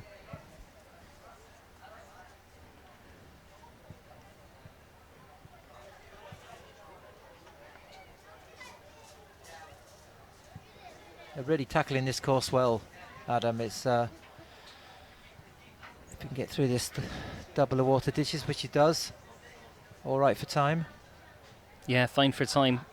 Clears over that final fence, 84.42. Through he goes for Germany, the country that rode to victory in the Nations Cup here the other day. Patrick Stuhlmeier and Lacan 2 jump clear. So we're up to 8 at the moment. 8 clears we have here in the Longines King George V Gold Cup. I have to say, when I looked at the start list, I thought we'd end up on about 8 clears in this one. Yeah, well, that's how you sort of estimate it normally in a big Grand Prix. You don't like to be too bold and say, it sort of perhaps doesn't do justice to the actual course and the course builder. But with 21 or something to go, it looks like we're going to perhaps exceed 10 clears at this rate. Well, Philip Miller, he's the next on track, representing Great Britain, of course, with Unbelievable Lady. Horse is owned by the Brendan Stud. Another stud based here in Great Britain that's producing some great top horses. That's it. This horse has been really well produced by Philip and showing real form on the county shows. And this is one that Philip did take to Aachen, which is his first visit there, which he said was an absolutely amazing experience. But another one to fall foul at the water. These judges aren't going to be very popular people today. They're busy. That's gone as well. So on 8 at the moment. A little bit of persuasion down the combination. This is a big test for this horse. It's one of my favourite horses coming through English circuit at the moment. It's got real quality. And as I said, with Joe Clayton's horse, you can pick up mistakes in Hickstead which you perhaps wouldn't do in a more standard arena, and you've just got to keep ploughing away and get the horse more comfortable with the arena and the style of jumps, and another day you'll come back and you'll be able to ride in a much more trusting way. Well, flies over the last, but in total finishes on 12, 85.62 there for Great Britain's Philip Miller. An Unbelievable Lady. Yeah, Philip was really unlucky not to win the Queen Elizabeth yesterday with the Caritia. He just had the last fence down in the jump off. I think he would have been a bit niggled about that. And that's his most experienced horse in this ring. And he's opted to give this one a bit of a try. And he won't be disappointed with the 12 faults. That's a pretty good round.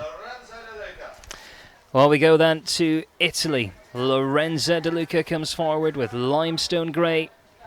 Horsey part owns with the Stefex stables.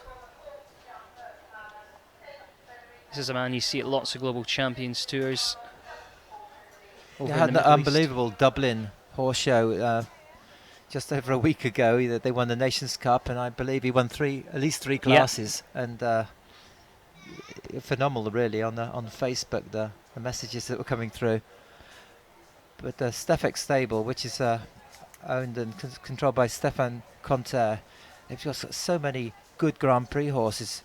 They've got Daniel Deusser as their #1 rider, who's going to the Olympics with First Class Van Akelgum, and he's at least got sort of 3 or 4 Grand Prix riders in his string. And Lorenzo here, he's got almost the same. You know, it's quite phenomenal how much horsepower they've got in the Stefek stables at the moment.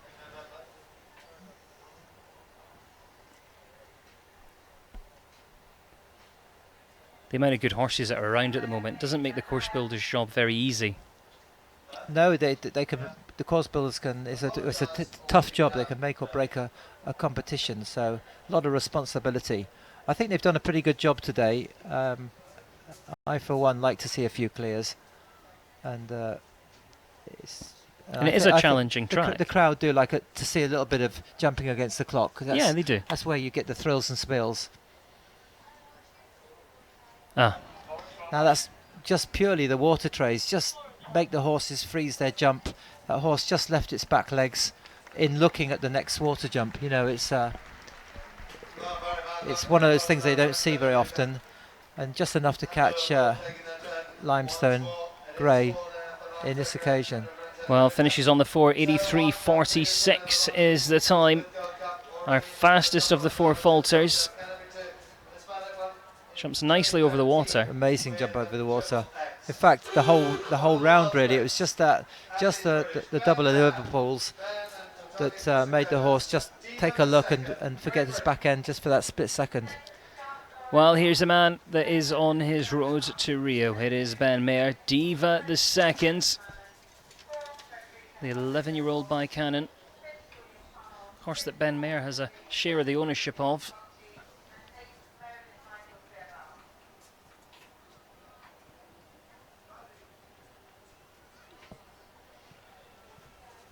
Yeah, Ben's done a fantastic job with Diva.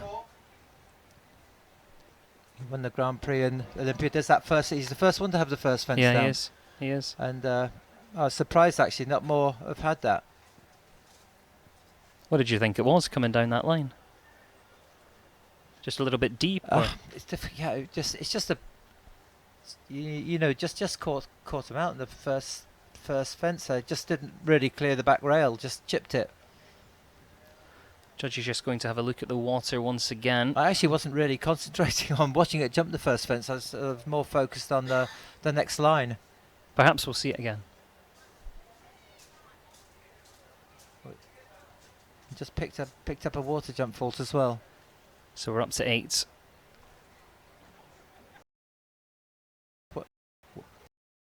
Day to day.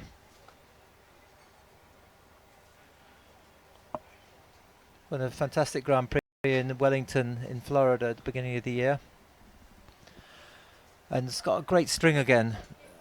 And, you know, he's got Serena and Tic Tac that he's going to the Rio Olympics with. So he's really going strong and always winning classes on the international circuit. You know, we saw him with the Risto yesterday. I'm really surprised with this one today. Yeah, it's just one of those off days. Ben opted to sort of carry on and just give him the round because probably saved Diva for this and perhaps felt he just needed to give it the whole round just to do a bit of training because it's quite a nice opportunity once you've had a few just to keep going and get things right. There's that first fence. Maybe just at a slight angle. Just a flick. It's one of those things. Well, we're going back to the United States of America now. It's Lauren Hoff that comes forward. Lauren now based here in Great Britain. It's Cornet 39 she has by Cornet Oblinski. Really unique markings and colourings, this horse.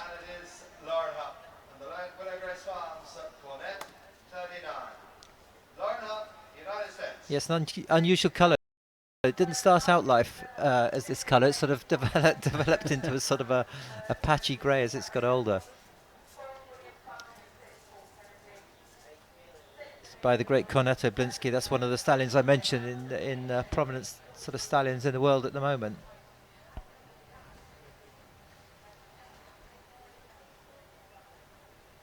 We see Lauren a lot in the UK and Europe now. She's, of course, with Captain Mark Phillips. Yes, she spends a lot of time here and you know, she had a horse in the Fox Hunter second round here on Friday, so she's working at all levels. Oh, that's in. Bit of miscommunication just at the water. You want to make sure you're committed and you got a good stride, but it just wasn't what she wanted when she got there.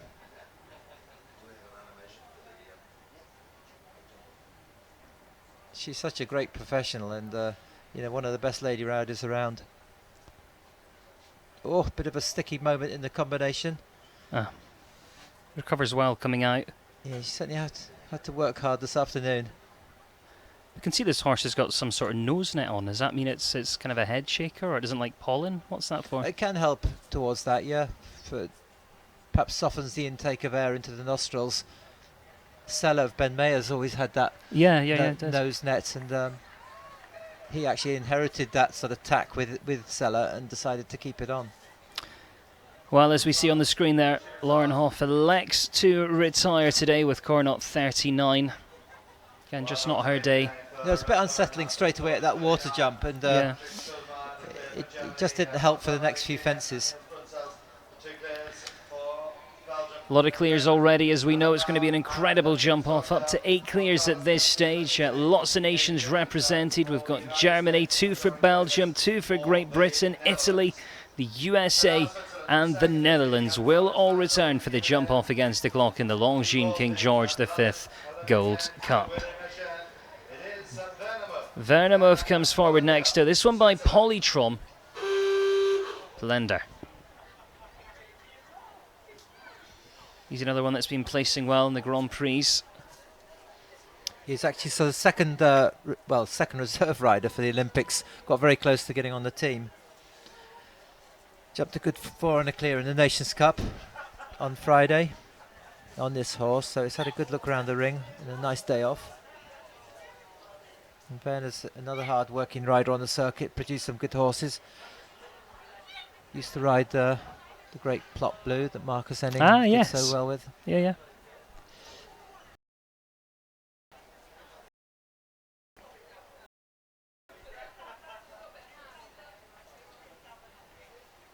Jumps nice through there.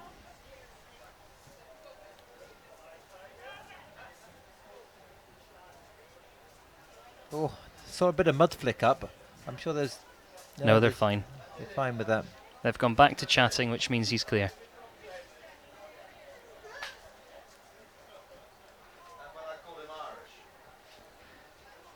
It's weird, all the horses that we see in here, they've all got such a unique style as well. Yeah, this is quite a big, long horse.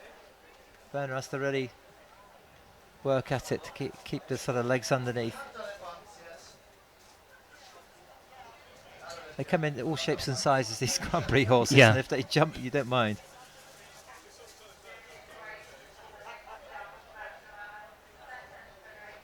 Oh, front bar. Laid across that. It just came on the 6 strides. Wish you would think so with a horse this size, but it can leave you a little bit flat.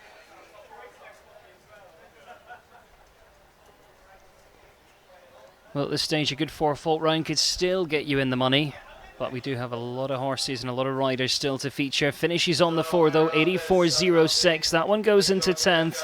Second fastest 4-fault in the competition. 84.06 is that time.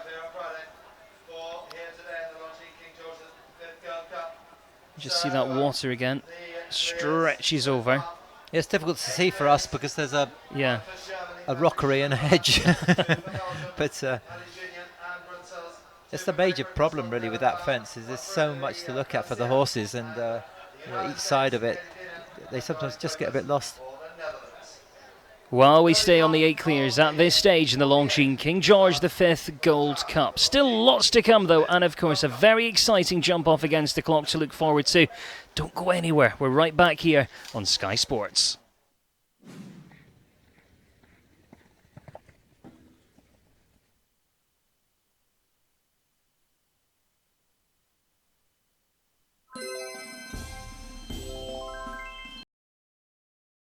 Fun Leisure, a broadcast sponsor of the Longines Royal International Horse Show.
Fun Leisure, proud broadcast sponsor of the Longines Royal International Horse Show.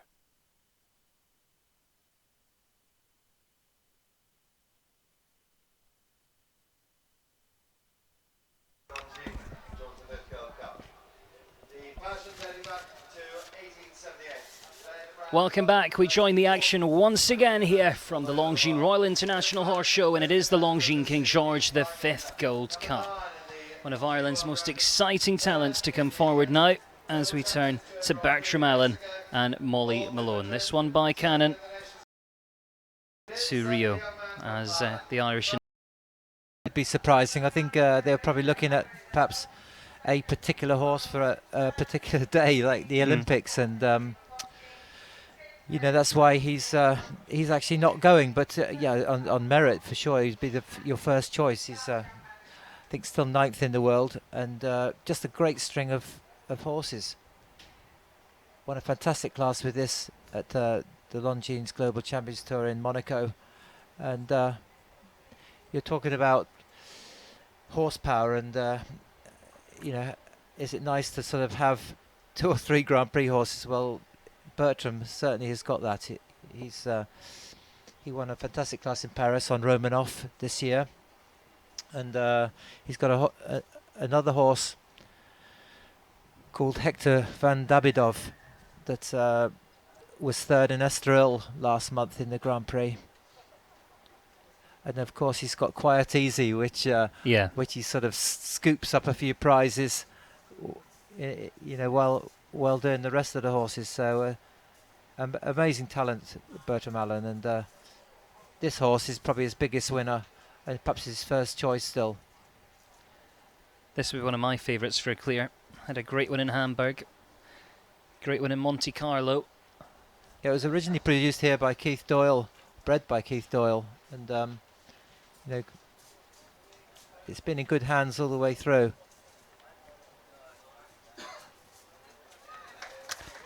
Yeah. Pushes through 83.75. I think that might just be one to watch, you know, when we get to that jump. I was just going to say that, yeah, the way that jumped, and knowing Bertram is one of the fastest riders on the circuit, that's going to be pretty tough to beat in the jump off, and probably a good draw as well.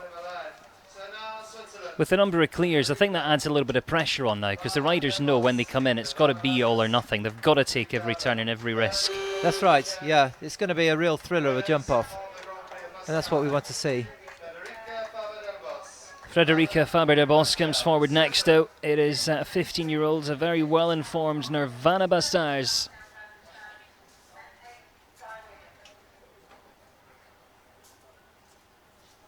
This one having some top 3 placings recently.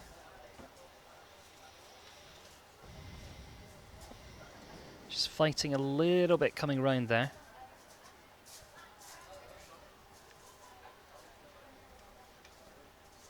Yeah, a little bit of a feisty ride. She comes from the French part of Switzerland. Oh, just got very, very low on the approach to the water and just on takeoff. Yeah, it's in. And I had a little bit of an argument following Oxa, so just a 1-2 mistake.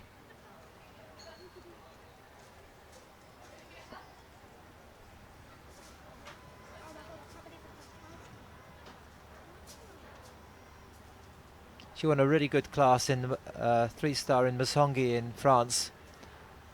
So this horse is well capable of jumping this course. Just taking a bit of a hold today. You just see, you know, that she's really struggling to get the balance just in front of the fence. And if you were to take this home and try and fix that issue, what sort of things could you do? Well, when they're pulling like that, I mean, you've got to put a bit of pressure. Oops, bit of a mess up in the Liverpools. I think it's all a bit related to the issue of not being able to really get that control back. It's probably not the easiest horse. I don't actually know what she would normally ride it in, but a lot of riders play with the bits from show to show. You know, if you keep in the same one always, you can run into trouble. So she might review her bit selection after today and try to get a little bit more control or just something different. But this is a horse that's got real ability, and she does win a lot of classes. So it's just one of those days. Well, it's not going to be a jump off you'll sleep through, but it is a total of 24 there. Total of 24 faults as we continue on down our draw in the Longines King George V Gold Cup. William Funnell. We come back now to Great Britain.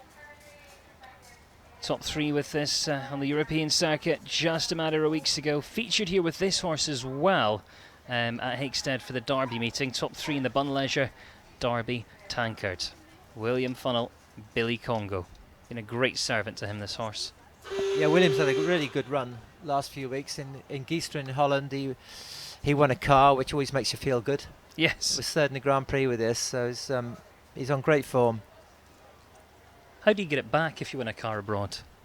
If you actually take, you would have to do a bit of paperwork. He's had the first fence down. Ah. Would you believe it? Ben's had it as well.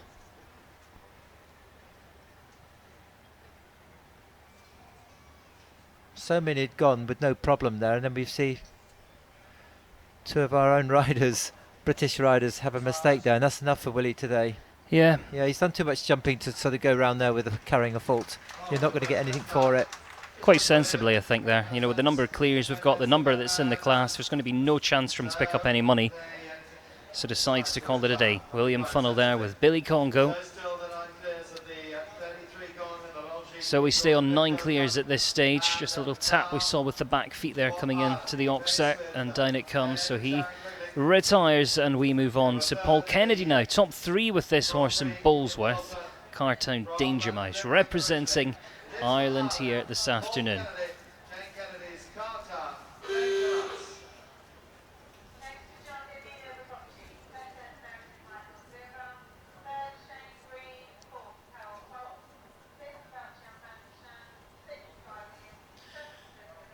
Yeah, for these riders coming in now, you know, with 9 clears, it does make you wonder if you do get an early fault, whether you should keep coming or keep going, should I say, for the rest of the course.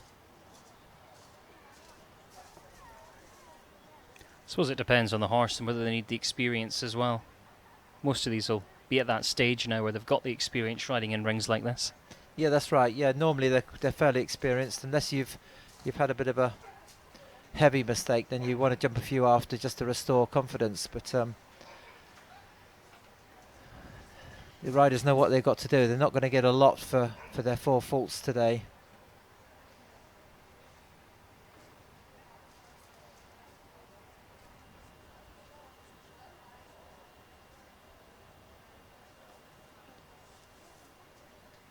The ground here is just so superb, and the conditions that you know, it does make horses jump to their best ability. You know, the ground like this is the best in the world, really. It's much better than sand when you get perfect grass. It takes such a lot of work, though. It's not one of these things where you can just cut it a week before the show and this is it. I mean, it's all year round they work on this. Yeah, it's all correctly built up underneath with the volcanic rock and the sand and specially sown grass, and it takes a lot of work, but it's worth it. I mean, some of these horses are the best in the world, worth a lot of money, and it means everything to the riders to get going like this. Well, what a shame. Just finishes on the 4 faults. We see him shake his head there. 86.92, and it's 4 faults there for Ireland's Paul Kennedy, Cartown Danger Mouse. Well, we go to Emilio Bocicci next with the 10-year-old Arez. Emilio, who we've seen jump on a number of occasions, placed in the Grand Prix around Europe, went very well, top 10 finish with this one in Rome. Still works in the armed forces in Italy.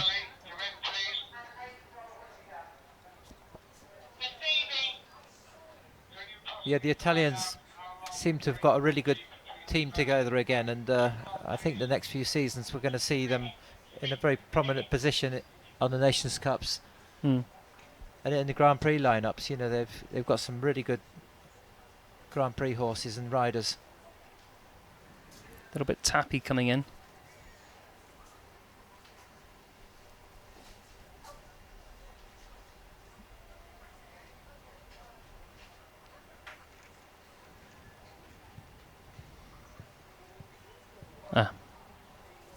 Just a little bit flat, wasn't he, in the middle? Yeah.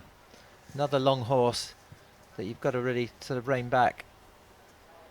You had a chance to walk the distances there, James. Did it seem like a nice even stride? Was Yeah, that a little bit short? that's the word, really. I think when you walk it, you think it's nice, and when Yeah. it's nice, sometimes you can just have a mistake like that.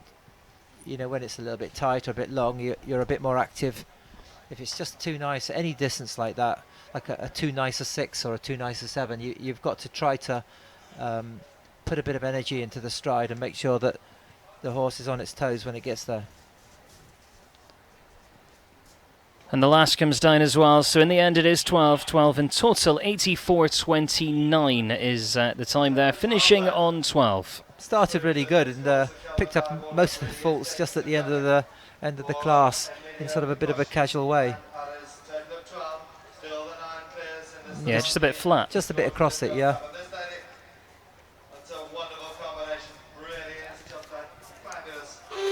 Meredith Michaels-Beerbaum now, of course, we saw her representing her country just a few days ago in the Furicchia FEI Nations Cup of Great Britain. It is Meredith Michaels-Beerbaum who comes forward next.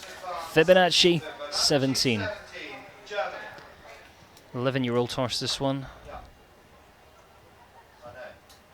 Now this horse just gave an exhibition, well, in the Nations Cup on Friday, and especially at Aachen. It's just incredible that she is only reserved for the Olympics. When you see this jump, you can't believe that you could sort of possibly leave it behind. I think Germany are in that position. I think we said that yesterday. They've got so many nice horses, so many nice riders. Difficult, very, very difficult job for Otto Becker. He's got a superb team he's sending, but when you just see this horse, the way it can jump, there's not many horses in the world that jump like this. No, so scopy. McLean Ward's Azure has a similar sort of powerful jump, but it just eats the fences. Look at that! If you make a fantastic picture on the wall. Yeah, it would actually. Photographers will like this one. Mm.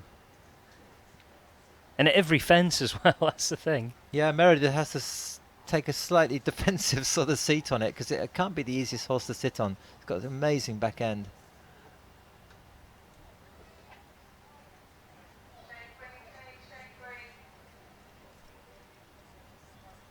Because it does jump quite as big over the fence, do you think that would almost be a disadvantage in the jump off, though? It kind of hangs a little bit. If it's going to be a real hot jump off, this probably is not a horse you would look at to sort of steal the show, because it's such a deliberate big jumper. Got a lovely tempo, but it's certainly not a racy type. That was a shame. That wasn't a very predictable one. Planks are so delicate, it doesn't take much. So it comes down to the last, just the planks. Clears the last, finishes on the 4 faults. 86.35 and 4 there for Germany's Meredith Michaels-Beerbaum. I'd have liked to have seen that one through. Yeah, it certainly didn't look like touching a thing. I don't know whether something in the crowd just took a little bit of the attention away, but other than that, the horse gave sort of 20 centimetres to every fence. And these fences are full up to height, 1.60 m. Just have a look. Yeah, nothing much, was it? No. They're on flat cups, and you touch one and they all fall like dominoes. And of course, you're thinking about that left-handed turn coming around there, but we're going now to a combination that finished second in the Grand Prix of Dublin. It is to Shane Breen, Golden Hawk. He's been jumping nicely over the last few days here as well.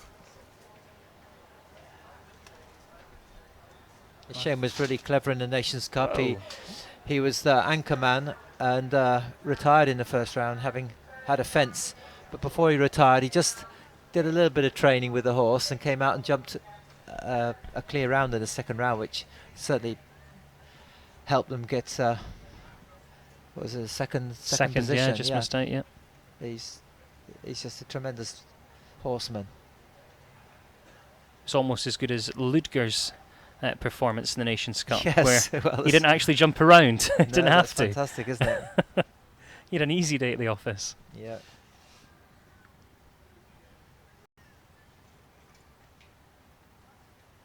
Oh, he came very open after the water, because we've seen horses do 8 strides there. He did 6 strides. Really had to stretch over.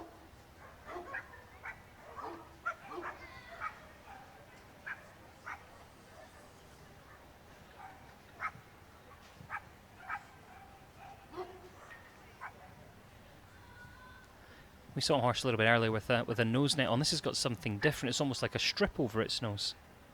Don't know if Yeah, perhaps just to help the breathing, yeah. Just to kind of keep the nostrils open. I think athletes use that, don't they?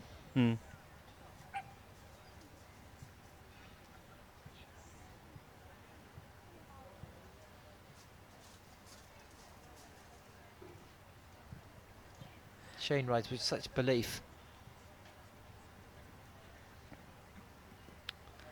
Come on, Shane, round to the last. Bertram Allen already through for Ireland, and now they have 2 through. 86-38, fantastic round, clear for Ireland, Shane Breen and Golden Hawk. Looked very good, didn't it? It really did, I like that horse. It's another one that's going to be very, very fast in the jump off. They both look so relaxed as well. It was amazing how he just tackled that first part of the course. He was just so direct, so positive. I don't know whether they're going to show that from the water to the Oxa, and that's the one afterwards, but he really, really took it full on. We go to Belgium next, then. It is Carl Cox who comes forward. You can see all the guests up there. No, Martin Clunes is up there today. Rory Bremner joining us with his whole family as well, but we're off to Belgium now. Carl Cox. Carol won the National Belgium Championships on this horse. It's a really great ride for him. It's really brought him back in the spotlight again. Was a stable jockey many years for Neil Jones in Belgium, and is sort of now combining his time producing horses and training riders, and it's nice to see him back at this level, sort of justifying his talent. Double clear in the Nations Cup on Friday. But just clipped off that style. I thought more people would have had that fence. It's a horrible gappy thing. I was just thinking that, actually. Of course, that gappy fence, it really kind of draws them in, doesn't it? That's why I thought, anyway, we'd be having a few more taking that down.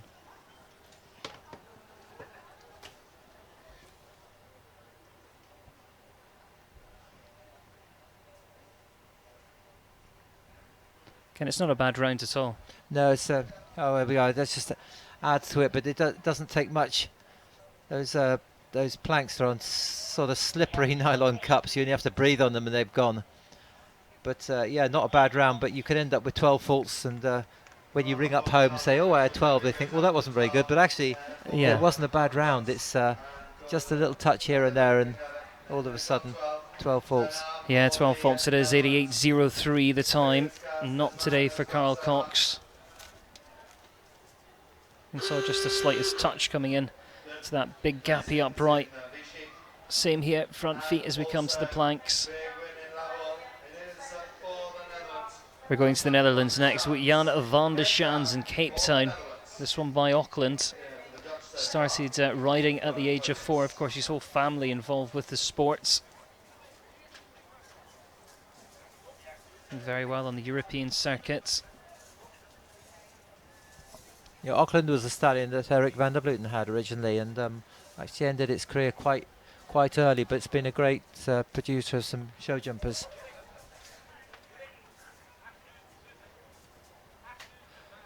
Well, Jan seems to have been coming to Hicksted for years. I was just sort of reminding about Olympic Treffer, and I can't remember.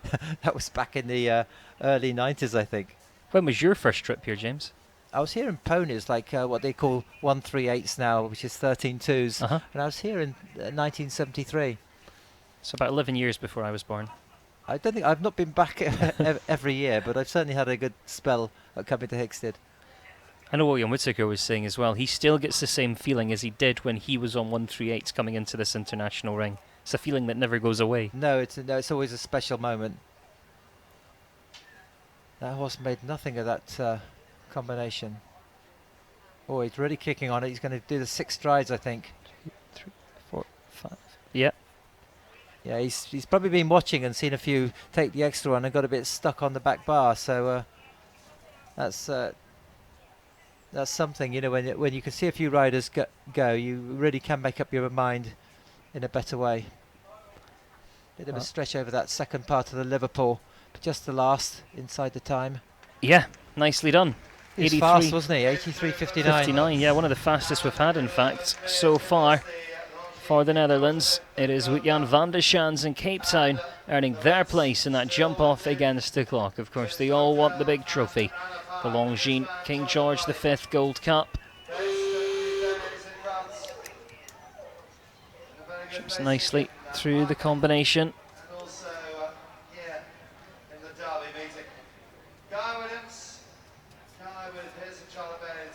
But we see Van der Schaans going out, and we see Guy Williams getting ready to come forward and make his approach. And it's Titus he has with him. It's a 16-year-old horse, and one that he knows very, very well. Guy's always quick against the clock.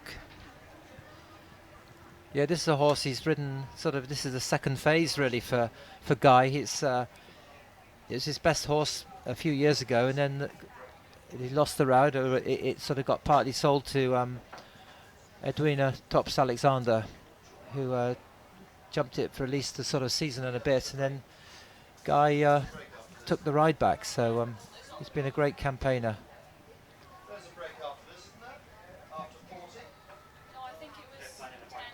Not the easiest ride. It's always been quite strong, and Guy does a great job, as he does with most of his horses. You know, he's just highly competitive, very focused, and now lives in France, and his children go to the French school, so it's a big change from living in Kent. Yeah, exactly. But so much easier, you know, in travelling to shows and generally doing the horse business. You know, show jumping in Europe, Central Europe, that's really the hub, and this, you know, I think it's a lot easier to actually make contacts and things and operate. Yeah. Yeah, I mean, if you're based in Belgium, if you're based in France, you can pretty much get to anywhere within a few hours.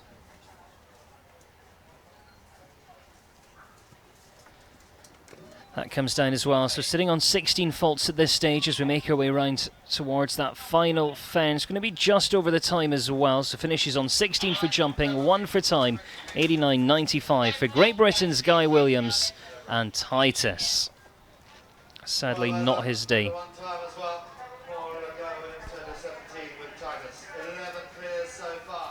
So 11 clears is what we sit on here in the Longines King George V Gold Cup. We know we're guaranteed a very good jump off when we get there.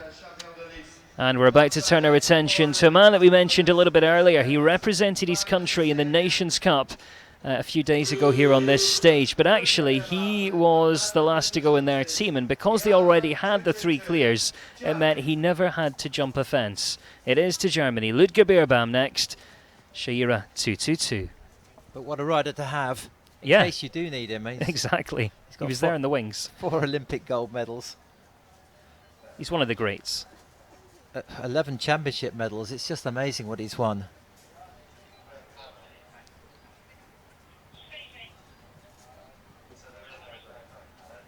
One of the crowd favourites as well. Always good to see the big names here at Hicksted.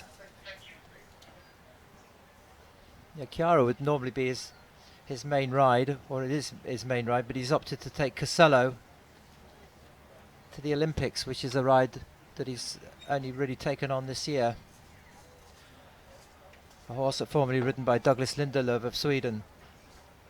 Douglas rode Casello in European Championships last year in Aachen. Oh. In those uprights, they are fairly delicate, aren't they? Yeah, that one. If I was riding in this class, that's one I would be earmarking Yes. as a potential hazard.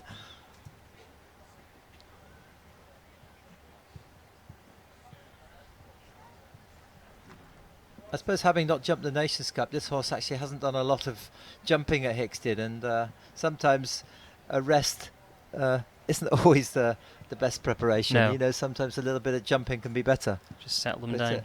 yeah, it's not often you see this horse ever have a mistake. We often refer to Ludger as Mr. Consistent. Hmm. He's so methodical and professional. It is 8. 8 in total, 88-21 there for Ludger Beerbaum and Chiara. So let's have a look at the clears so far. Dorian Coopers, Katie Dynan, Juan Carlos Garcia, Niels Brunels, Anna Power, Tim Stockdale, Francois Matty, Patrick Stuhlmeier, Bertram Allen and Shane Breen, along with Wout-Jan van der Schanz. So a lot of big names already clear, already through, and we go to the Netherlands next. Ruben Romp comes forward. Auris te Vanta by Treasure. Like 6 combinations still to come here in the first round following this one.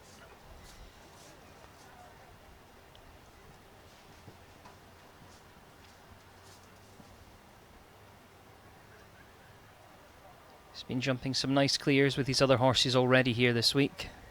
Yeah, the horse was just a bit stubborn on the change there, and Ruben just had to really drive into that triple bar. Yeah. Slightly disunited. Well ridden at the water.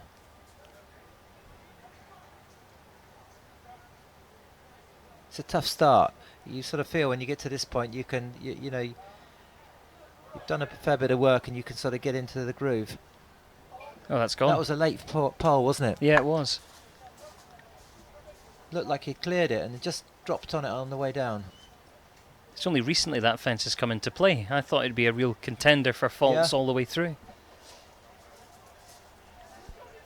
Again, the horse hasn't changed very well. You get some horses like that, no matter how experienced they are, they just got that way about them where they, in the ring, they just decide to be cross-cantering. Seems to be a lot easier off the left rein. You often find that as well, don't you? Horses have one rein that they prefer to the other. Yeah, just I or suppose stronger like people. rein. Yep.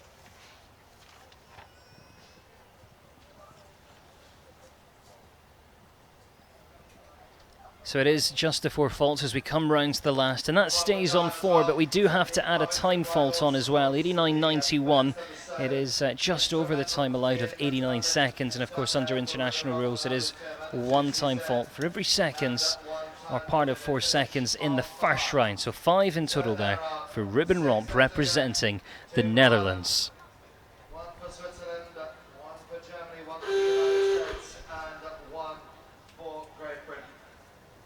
It is on now to Great Britain once again. We heard from him earlier. Robert Whittaker comes forward on a horse that he's had for a long time. He's had big successes nationally. He's had big successes internationally as well. It's the 13-year-old horse, Catwalk the Fourth, Robert Whittaker. Yeah, Catwalk's well capable of jumping clear around here. It's won some great Grand Prix in its career. Won a very good one in Spain earlier in the year. It's a previous winner of the Royal Windsor Horse Show Grand Prix. Unbelievably talented, but he can just sometimes throw in an odd round, sort of uncharacteristic.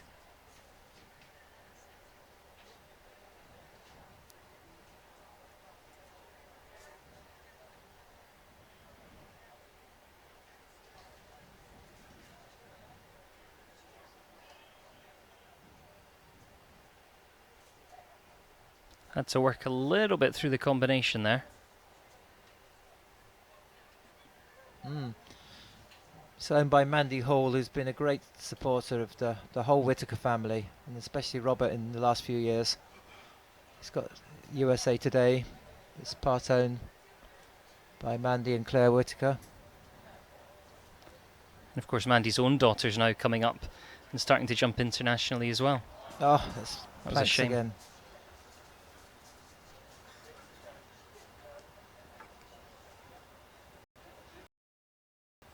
So close, round to the Hickstead planks. Clears the last finish. She's on the 4 jumping faults, 85.94 for Great Britain's Robert Whittaker and catwalk. That really was a shame, wasn't it? That was a good round from Robert. Yeah, it was just nothing. It's just a slight touch.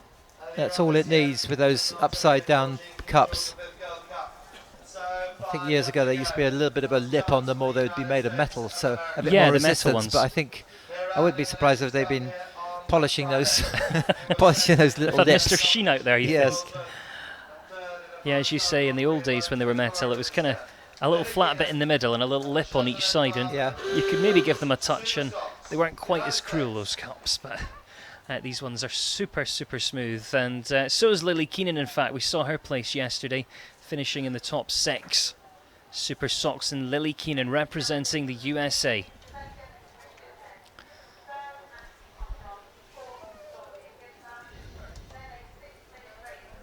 Trains with Cian O'Connor.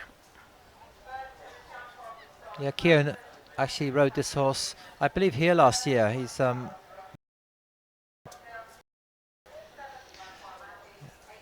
Lily, what to do when riding the track? Got a little bit deep to that triple bar, but managed to sort of recover. Yeah, recovers well down the double of gates.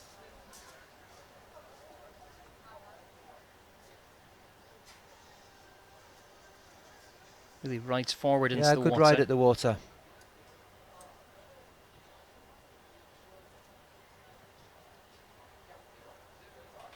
Got real energy, this horse.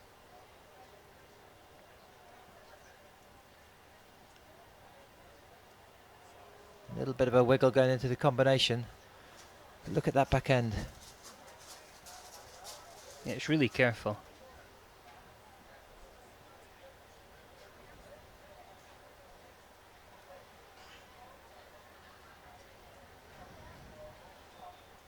As we mentioned during the coverage yesterday, Lily started off her equestrian career in the world of equitation and hunters, and you can still see that in her riding today. It's really tidy. Yeah, she's doing a great job around this track. Just these nasty double of waters. Oh, a little bit of a shimmy going in. Got away with it. Just going to be okay for time. Pushes on through. But good round, that was a great round. Yeah, she'll be happy. 87.39. We say well done to Lily Keenan and the Super Socks. So we come up towards 12 clears at this stage. 12 clear in round number 1 of the Longines King George V Gold Cup. And of course, all the clears come back for a jump off that breaks all ties. So we're going through the replay there, through the double of gates and over those Hickstead planks. 4 combinations left. 1 for Switzerland, 1 for Germany, and now the first of 2 left to go for Ireland. Billy Toomey and Lizzie Mary. Billy's jumped a lot of horses in this ring over the years. He has. He won a great class yesterday on Michael Bates' horse, Thomas, to win the speed class. And yeah, Billy's got the talent to win any class. And this horse, this will be a big test for Lizzie Mary. I think it's probably his second season with this horse, but and he's had some very good results. But this class in this ring would be quite a step up.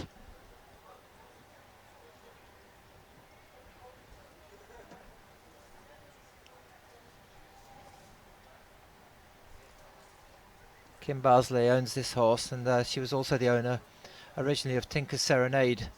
That was by Tinker's Boy. They produced some really good horses. Making it look fairly easy so far, this one. Yeah, she's got lovely way of jumping. You know, very, very nice, active stride. This might sound like a silly question, but right, what's kind of going through your mind? Are you thinking about the next fence? Are you thinking about your stride to that one? Yeah, you link the whole course up. You know, when you're jumping one, you're thinking about the next straight away. You've got to do that. That keeps you on the right line. Well, that was a super clear. Yeah, they'd be thrilled to bits with that. I mean, that's a big ask. 84 seconds clear Lizzie there. Mary, but she really delivered. Billy to meet Lizzie Mary. She joins that list. Lucky or unlucky, clear round number 13. We get down to the final 3. See her jump nice over the Oxer there, but we go to Germany now as Christian Hess comes forwards with Bastian 86. Patrick Stuhlmeier already through for Germany.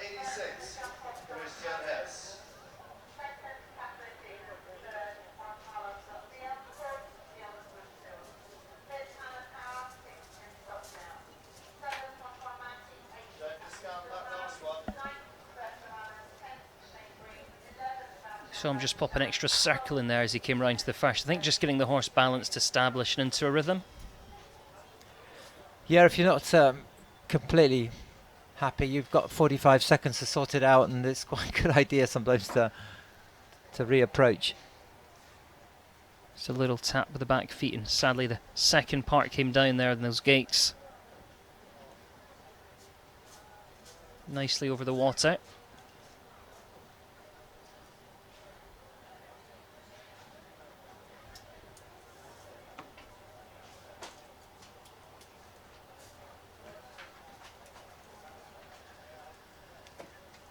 I just spoke to Christian when we were walking the course. This is a horse I actually had when it was 6 years old. Oh, so you know this one well. Well, it was a very big horse for me. I remember taking it to Addington Horse Show and had a job to actually get on it. It was so big. What height is he?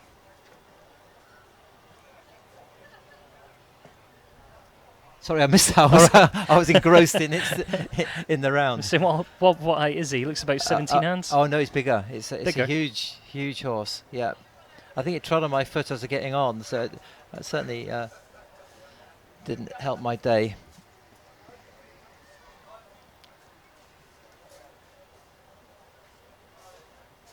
Well, in the end, it is 8 and 1 from the clock. So a total of 9 there, 89-24. 9 faults in total there for Germany's Christian Hess and Bastian 86. It must be quite nice, though, to see horses you've produced It is, yeah. I sort level. of lost track of that. And then I noticed that he was second in the German National Championships with this horse.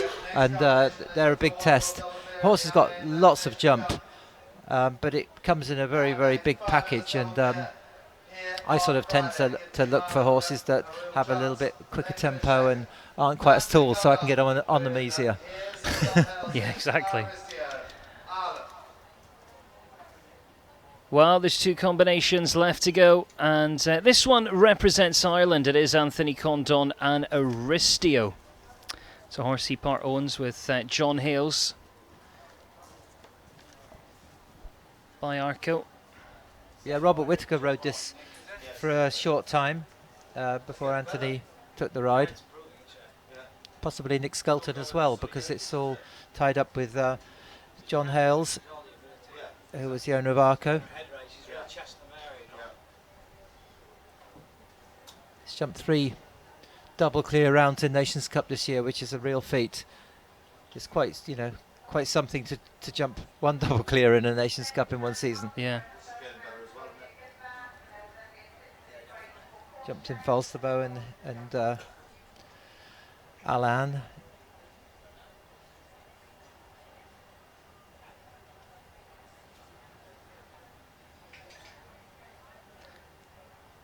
Looks like a horse you don't have to do maybe too much work on. Looks really balanced. Yes, nice balanced horse to ride, which makes it a lot easier on distances and just generally negotiating corners.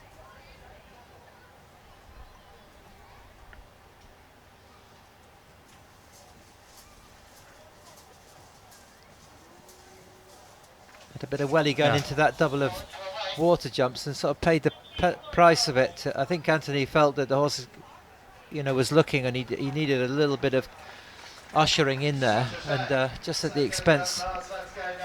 Must be really, really frustrating to jump all the way around towards, 3 efforts away from home. But the first of the double ditches comes down. He finishes on the 4, 87.44 there for Anthony Condon and Aristio. Yeah, he just shook his head a little bit. It's just felt he just needed a bit of pressure to get over that first water ditch, and the horse just saw the other one and straight squared up to it. Well, there's one left. One left to go in the first round of the Longines King George V Gold Cup. It is Cordell and Claudia Gisler last to go, representing Switzerland.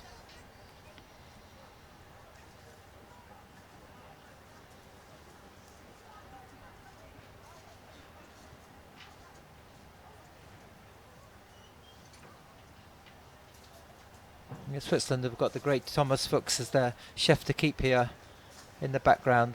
I think that went in, yes. Yeah, he did well in the water.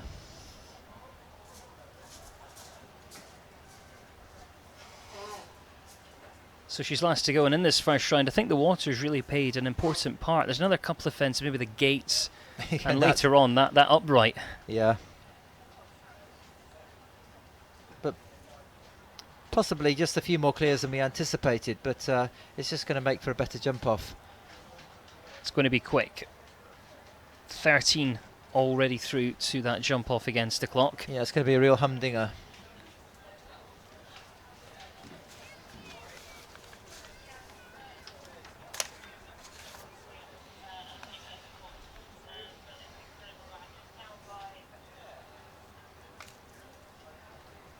She's going to call it a day, I think. Yeah, she gives that signal to the grand jury, and Claudia Gisler elects to retire as our last to go here in the Longines King George V Gold Cup. So it will be then a total of 13 combinations that go forward to that jump off here in the Longines King George V Gold Cup. We see the water again right on that plasticine line. She retires, and lots of nations represented here as we get set and ready for what is going to be an incredible jump off. Do not go anywhere as we come back to you in just a couple of minutes here on Sky Sports.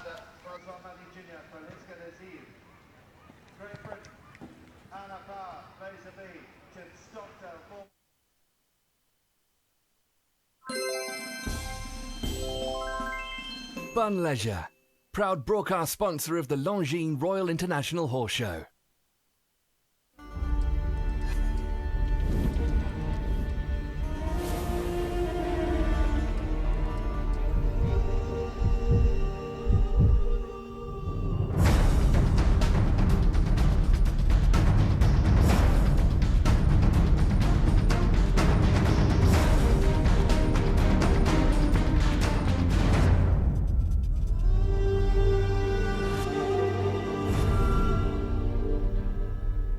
Omega Rice is a rice bran and linseed supplement that maintains condition, healthy skin, a shiny coat, and is easily added to your horse's normal feed.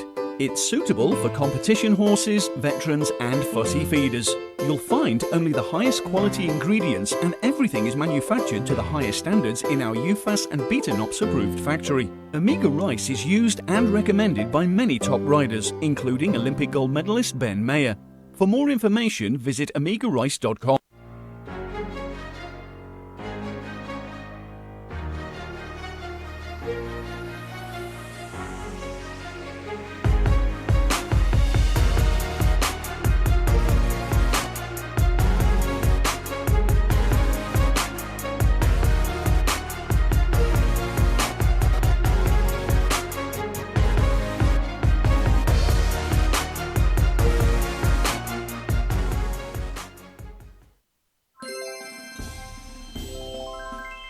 Bun Leisure, proud broadcast sponsor of the Longines Royal International Horse Show.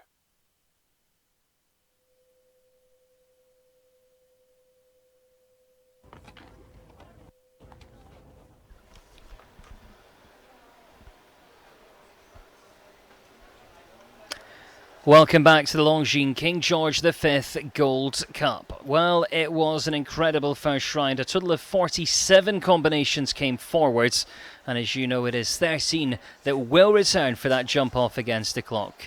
It is Doran Keepers coming forward for the Netherlands, Katie Dynan's in there for the USA, Juan Carlos Garcia, Niels Bronseels for Belgium, Anna Power for Great Britain.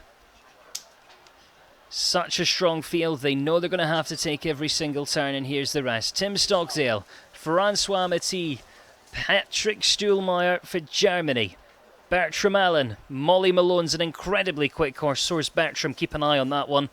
Shane Breen with Golden Hawk, Lily Keenan's in there with Super Socks, and Billy Toomey with Lizzie Mary. So a total of 13 coming forward, many nations represented as well. You know, we've got the Netherlands, we've got the USA, we've got Italy, Great Britain, of course, with more than one combination coming forwards. And you can see the lower placings there, but of course they will not be finishing in the money today. Some really unlucky 4-fault rounds, though, although we do have 13 coming through. We see Scott Brash, he finished on 4, and just a really light touch there. Paul Kennedy was the same. On another day, he would have went clear with that horse. Anthony Condon jumped a very nice round with Aristio.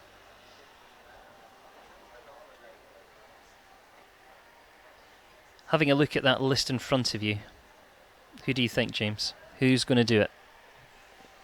Well, and at the time Bertram Allen, stood out for both of us on Molly Malone. Yep. He's got a pretty good draw. Shane Breen on Golden Hawk. There's some really good rounds there, even if you go back to Doran Kuipers, who was the very first clear.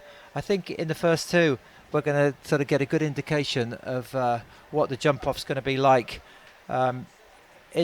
Being such a big arena, you're always going to get a fair old gallop, and we're used to that, and there's a pretty much of a dare to the last with that big Longines Oxer in front of the hospitality, so that will be a real thrilling line to watch. The Tim crowd always Stockdale love did a a gallop. great round on Fleur de Loup, and Tim won it back in 2010 on Fresh Direct Calico Bay, so he's done it once, so when you've done something once, you often feel that the door's there open and you can have another go at it. So it'd be interesting to see if Tim can really let rip and win it for the second time.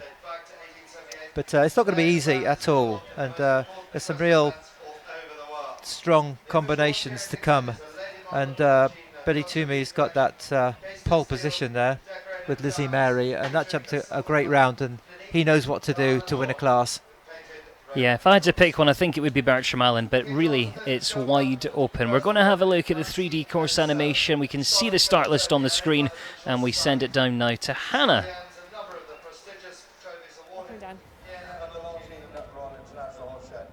King George is undoubtedly the jewel in the crown. Let's now have a look at the course that the 13 are going to jump over. 30 seconds. I think the horse might be going in there a minute. Well, I'm here with Nicole Pavitt, one of Britain's leading lady riders. Nicole, didn't all quite go to plan out there. How did you find that track? No, it didn't go to plan, but I'm actually pleased with her because the first 2 days she wasn't so confident in the arena, and she actually felt fairly confident today. The track was technical enough, a few big verticals around. It was a nice course. 13 in the jump off. That's a lot for a Grand Prix. Are you surprised? I am a little surprised. I thought maybe 8, but I suppose there's such good quality horse rider combinations here, then I suppose you can't be surprised. And speaking of those quality combinations, who do you fancy for taking the title today? I think Bertram Allen and Molly Malone. They did go very fast in the first round. Definitely one to watch. Thanks very much, Nicole. No problem. Thanks. Well, Nicole Pavitt there, along with Hannah Wilkes, of course, down next to that entrance that's going to bring through our 13 combinations to the Longines King George V Gold Cup.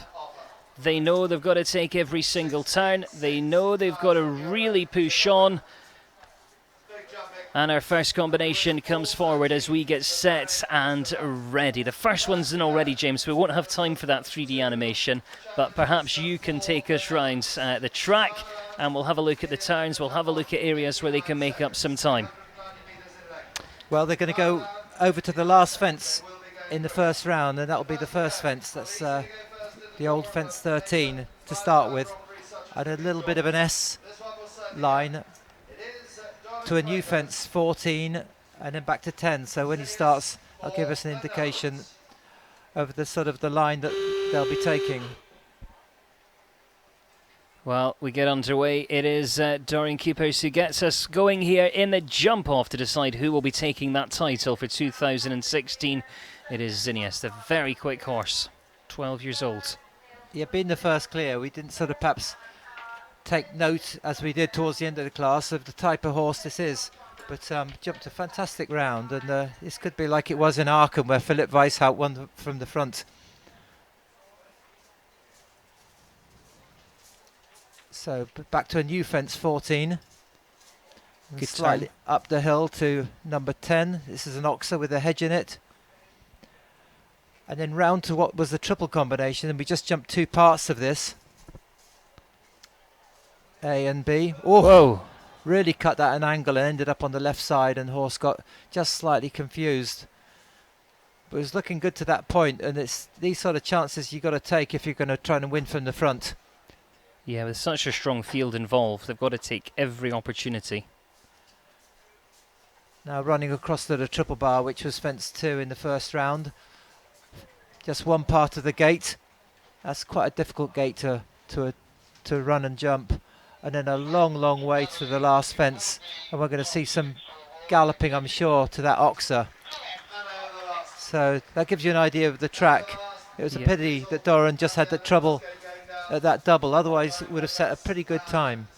Yeah, 56.12 is that time. 8 jumping faults there for Doran and Zinnias, who gets us underway. Another 12 to come, though. Katie Dynan, as we mentioned in round number 1, has had a lot of success with the next horse we're about to see. Just unlucky with the front feet into the gates there. But it is now to Katie Dynan and Nougat du Valais. Now we know that Americans are generally fast riders. They've got this natural way where they ride forward and quick, and that'll suit this this course. Just getting a good rhythm to start with. This is what the crowd want to see.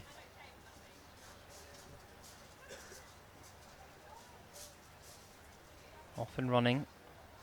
There you've got to be focused on your next fence straight away. As soon as you land, you've got to know where you're going.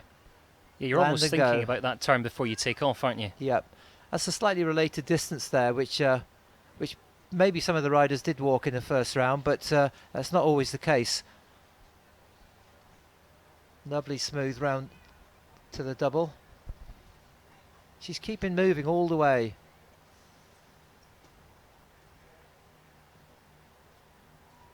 Done that on 7 strides and really flew down there. You can't do that on any less. This is going to be a real marker. Super round, super, and it's quick. It is 44.38. It's clear for Katie Dynan. Nougat du Valais gets us underway. Now that was a great round. That was quick. I think it was. I mean, you can see there's perhaps margins to make up there, but she never stopped moving all the way round. It was quick, it was sensible, and it's our first double clear. But we go from Katie Dynan now to Juan Carlos Garcia and Gaetano. He represents Italy here today. The standard set 44.38 now. As they land over that white gate, they want to be there in about 34.5 seconds. That'll give us an idea as they come round towards the last. Now here's a slightly different approach to the first. We saw Katie Dynan, she was really romping down the hill to the first fence. Juan's just picking up speed now. Now this is 6 strides, I think, between these two. Oh, it's gone. He's done 7. Katie was deceptively quick there. She picked up a stride straight away and cut across the line and took a very short route.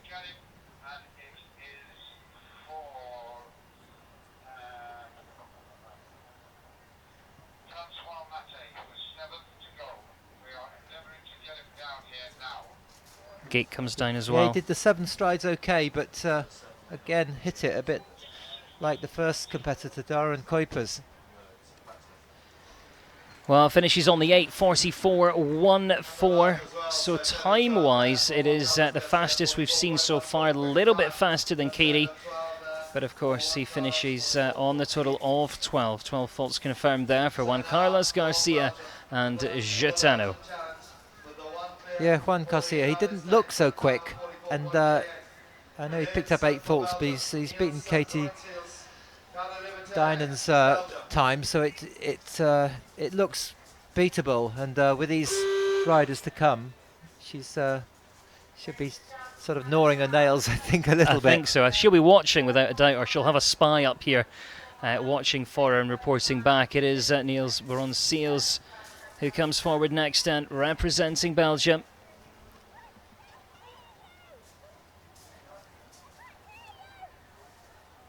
So 44.38 that time to beat. 34.5 seconds landing over the gates. The second last fence on track, but the first comes down. They all take jumping. That's a disappointment for Niels.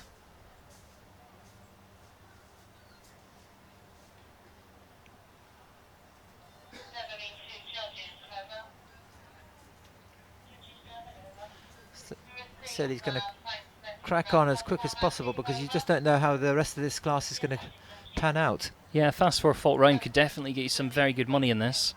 200,000 euros in the prize pot. Taking the extra stride to the gate. Probably about neck and neck with Katie's time, I would think, at the moment, but obviously with that rail down as well. And finishes on the 4 faults. 45.48 is the time, so just fractionally a little bit slower there than Katie, and does slip into second on 4 faults at this stage. 4 gone, another 9 left to come. Yeah, a clear, a 4 and 2/8, so it's going to take some jumping, and especially if you're going to try and beat that time, you've got to take a few risks. If you remember in the first round, Anna was so happy when she went clear. You can just imagine what she's going to be like if she manages to jump double clear with Blazer B. It's Anna Power representing Great Britain.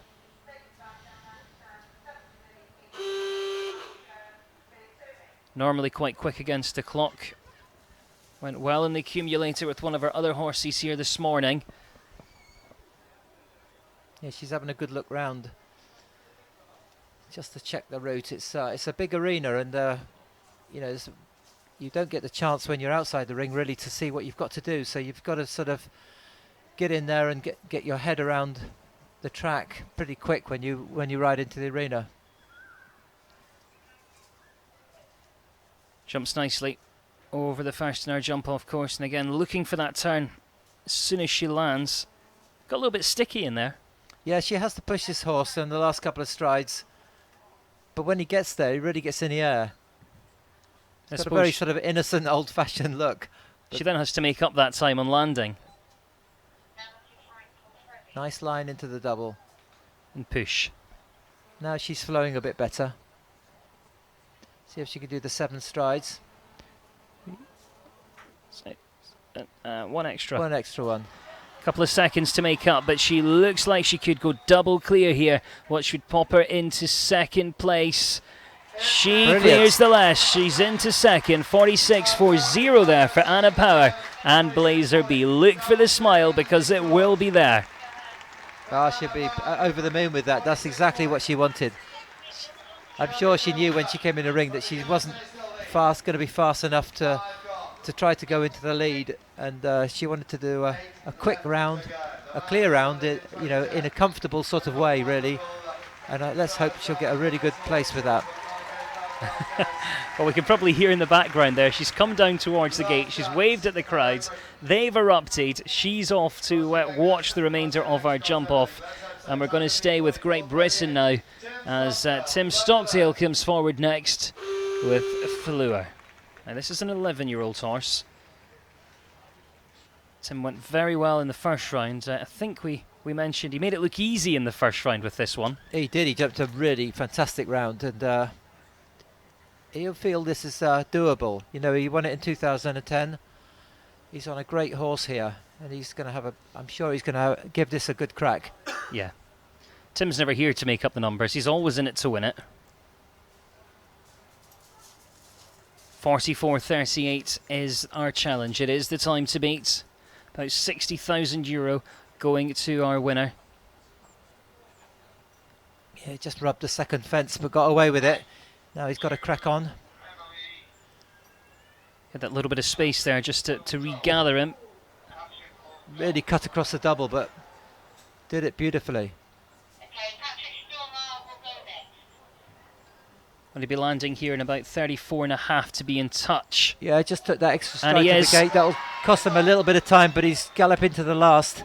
Go on, go on, go on. This is going to be so close. 44.38 to beat. There's he's our done new it. leader. He has done it. 41.91. Well done, Tim. Great Britain goes into the lead for Tim Stockdale and Fleur. What a fantastic round. Winks and waves to the camera on the way past. That was a great round from Tim. Faster than I thought. He was very quick back to the second fence. And he had a super line through the double. I don't know whether they're going to show us that, but stood off going to the double. And that really saved him some time. Jumps so nicely over that final fence. He's taken the hat off. He waves to the crowds. Marjorie in Glasgow. Many, many congratulations. Clark Glasgow, they're going to be thrilled to bits watching this. Yeah, they'll be watching. They will be watching. So it's game on. 41.91. Will it go to Great Britain today in the Longines King George V Gold Cup? Lot to come though. Bertram Allen, Shane Breen, Lily Keenan, Billy Toomey. Nice thing for Tim is that he sourced that horse from Sweden originally for Clark to ride, so he's known it for so long. He's known it, and it's nice for him to get the ride. We've just confirmed Francois Matisse' horse has actually thrown a shoe in the warm-up. And of course there is a farrier on standby next to the ring at all times in these five-star competitions. It looks like electing to move up the order though is Patrick Stuhlmeier. Whilst Francois down there getting the shoe nail back on, we'll go to Germany. Patrick Stuhlmeier and Lacan too.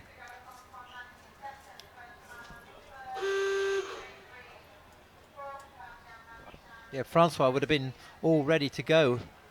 Probably just the last couple of jumps that he was going to make before he went in the arena, so that's not going to help his chances. No, it can be a real disadvantage because you've got your plan in the warm-up, haven't you? You've got it decided ahead of time what you're going to do out there.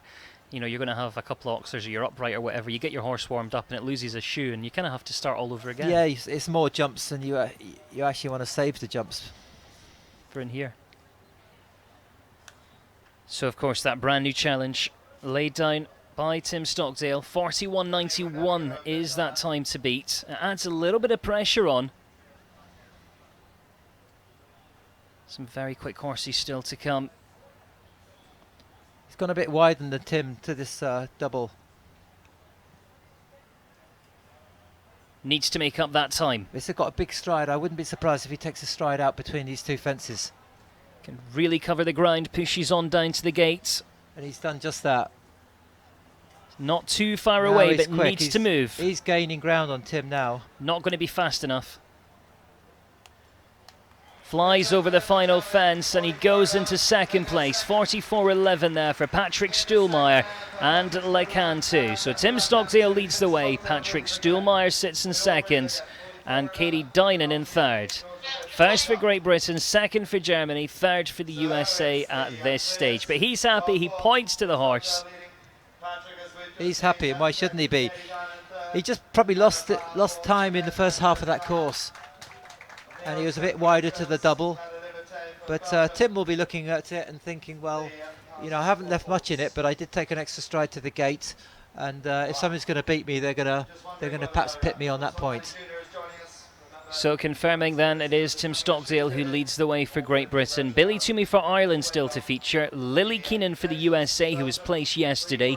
Jan van der Schans, who's been very consistent with Cape Town. He of course represents the Netherlands. And I think Bertram Allen, I think he could do it. I think there's still a little bit of space, perhaps a slightly tighter turn. Yeah, Bertram would be Tim's biggest fear. There's a bit of a disruption in proceedings, so I don't know whether that's going to help anybody else to come, but Bertram is unbelievably quick. So it's going to be a tense time for Tim. Yeah, it will be. And of course, under international rules, the riders can elect to move up the order, but that's their choice. So there won't be anyone out the back saying, we need to move you up, we need to move you up. That has to be their choice if they want to elect to move up ahead of Francois Matty. If they choose not to, then what we have to do is wait for Francois Matty and Polinska de Ziel to not only get the shoe on, but also have a little warm-up as well. We can see the sun is shining, though, here in the international ring at the Longines Royal International Horse Show. We've had some really good jumping over the last few days. We saw Ladies' Day yesterday when everyone was dressed immaculately. And, of course, Nations Cup the day before. It's something for all the family throughout the weekends here. It's been a fantastic show. We've seen some world-class sports, some great jumping. And here comes our next. And this is the one that I think could be the one to watch. We're going to Ireland next. Bertram Allen and Molly Malone the fifth. They're all quick, the ones that are left to go. But if there's one that Tim will be staring at, it'll be this one.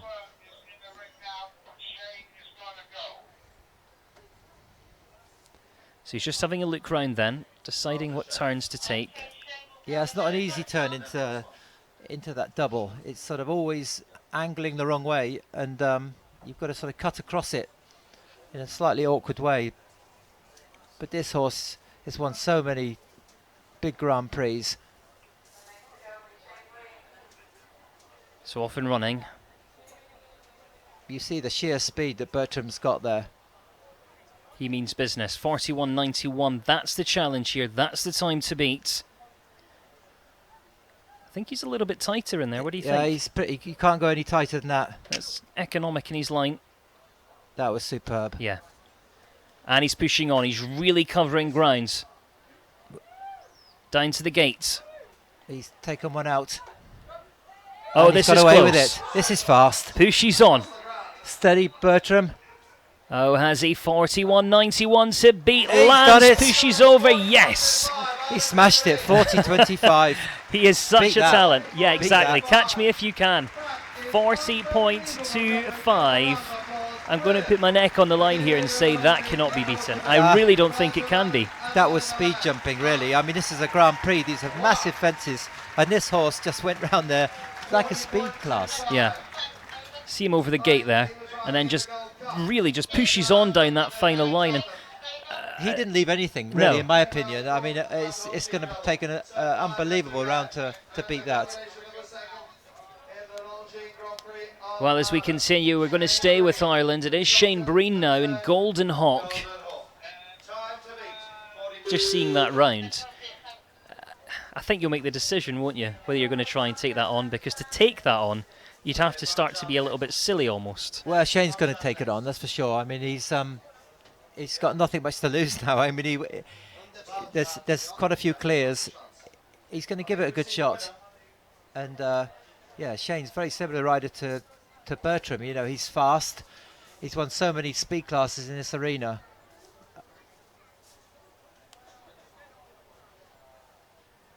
So new challenge, 40.25. That's the time to beat. Taking about the same line as Bertram. Oh, it's a big ask going into that double. That Got was away with it. Tremendous. I'd love to be proved wrong, you know. Pushes on down. Clears so far, 40.25. He's close on time, you know. Close. That was a shame. Has the gate down, finishes on 4 jumping faults. 38.84 is the time. He managed to do it. He caught the time. He did. He was so quick across that double, and you know, perhaps paid the price at that gate. Rode it brilliantly, but when you're going to that speed and you've got to take a stride out to a gate that's standing at nearly 1.60 m, I mean, it's some jump to perform. And it's the jump off. It might even be a little bit higher. Look at that. That was brilliant riding. Yeah, it was. And there's the gate. There's no holes left on the wings. That's how big this course is. It's right up at the top. Yeah, and gates at the best of time. It's very difficult for the horse to judge the correct takeoff point. It just makes them slightly jump in a different way to a normal vertical. Well, we go to the Netherlands now. This is Cape Town. Wout-Jan van der Schans. Of course, we've still got set 2 at the bottom of the list, and also Francois Matty still to come.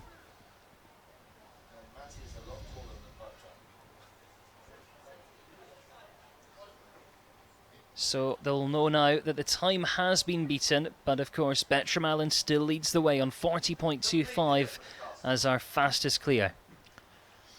Yeah, Shane has given an idea that there is a bit of margin to be made there. He's, what is he, 38.84? Yeah. So it's sort of a second and a half or something. Which is a lot in a competition like this. Not far away, you know. Pushes on. 40.25 is the challenge. He's really riding it down that final line. He clears it. And he's done it. And he's done it. I was wrong. 39.92, the Netherlands. Wout-Jan van der Schans in Cape Town.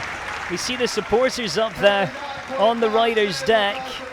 He is a happy man as he sticks his tongue out and punches the air. 39.92, your brand new leader here in the Longines King George V. He was giving it all, wasn't he? Elbows, hands, legs coming to the last. Nothing else he could do. He started out as an event rider, and I think he took those skills today to get in the front of this class. That was a cracking round. Took us by surprise. Well, it is far from over. The Netherlands leads, Ireland second, Great Britain third, and we go to Belgium. He's got the shoe back on, and it's Francois Matty now, Pelinska de Ziel. This one's got experience, but that is going to take some beating. 39.92, new time to beat.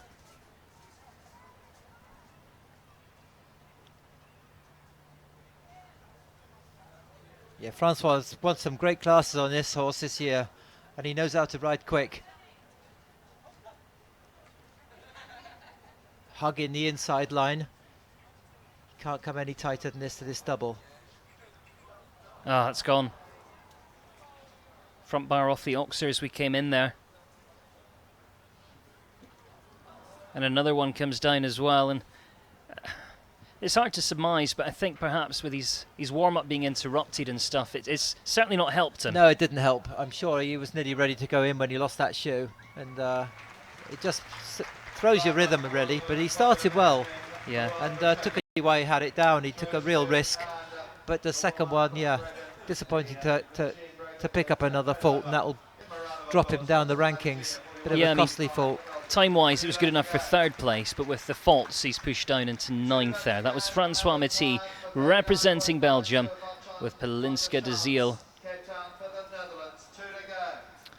That means just 2 combinations left to go. One for Ireland, and first this one for the United States of America. It is Super Sox, and it is Lily Keenan, just 20 years of age. You can see her having a look round, planning a route. And of course, for those that aren't too familiar with show jumping, they don't get to come back out and look at the jump off track. It's something they look at when they're walking the course for the first round, or perhaps they come and look from a high vantage point once they've gone clear. A great opportunity for Lily. And she jumped a fantastic first round. This horse got real energy and momentum. But with Kian on the sidelines, I'm sure they've got something up their sleeve. She was quick there. Got that real American flow. This is very quick. This is the critical turn. Go on. Oh, that was amazing. She's quick. If she's had advice from Keane O'Connor, who she trains with, it will be gallop. Go as fast as you can go and give it a bash. She got away with the 7 strides. Has to gallop now. Drifting a bit to the last. Needs to go. Keep going. Keep going. Go, go, go. 39.92 to beat. It's close. It's into second place, but she will be overjoyed with that. 40.05 is the time there for Lily Keenan, and Super Sox goes into second place. That's an achievement. That was, she actually looked quicker than Wout-Jan. Yeah. I mean, he was deceptively quick. I don't know where he made the time up, because Lily never really took her foot off the pedal. She had a fantastic flowing line through the middle. Did the 7 strides there and landed and kept going. She'll be happy with that. She goes into second. There's one combination left to go. I don't think it's over. Billy Toomey, Lizzie Mary, last to go in the 2016 edition of the Longines King George V Gold Cup for Ireland. He's quick. Emma Jo Slater produced this horse brilliantly. It's they'll be watching this, be on the edge of their seats. Kim Barsley as well. I don't know if Billy can really ask all the questions, but he's got no other option really. He's a real winner. He's gonna give it his best shot.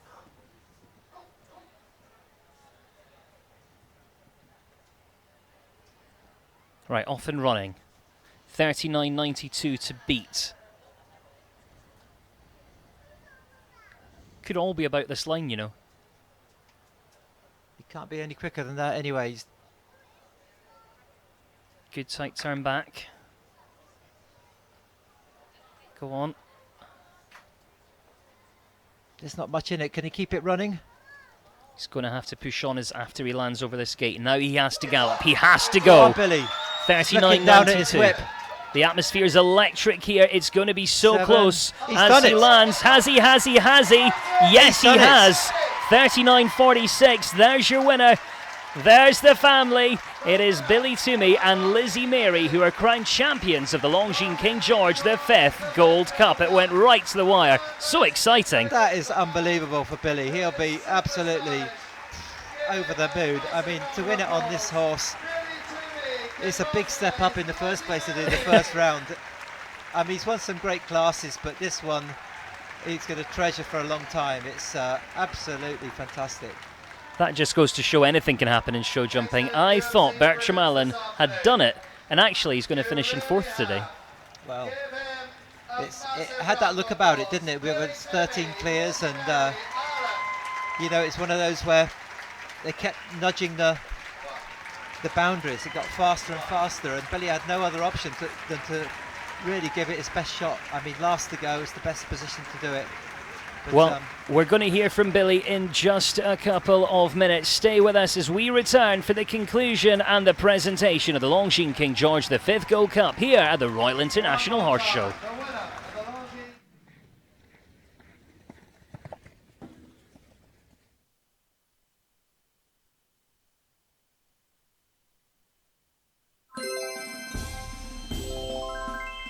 Bun Leisure, proud broadcast sponsor of the Longines Royal International Horse Show. I think absolutely anything's possible. You know, I set myself a dream of winning the Rolex Grand Slam of show jumping, and we done it. I did, in a sense, start with nothing, built my way up. So I think anyone can do it if you're hard working enough and dedicated enough and have the right team behind you.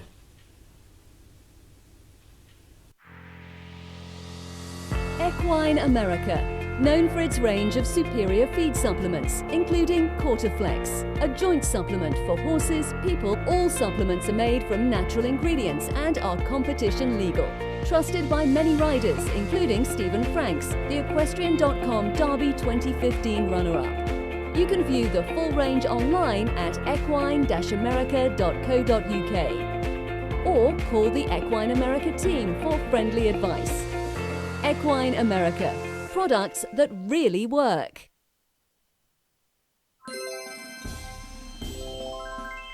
Bun Leisure, proud broadcast sponsor of the Longines Royal International Horse Show.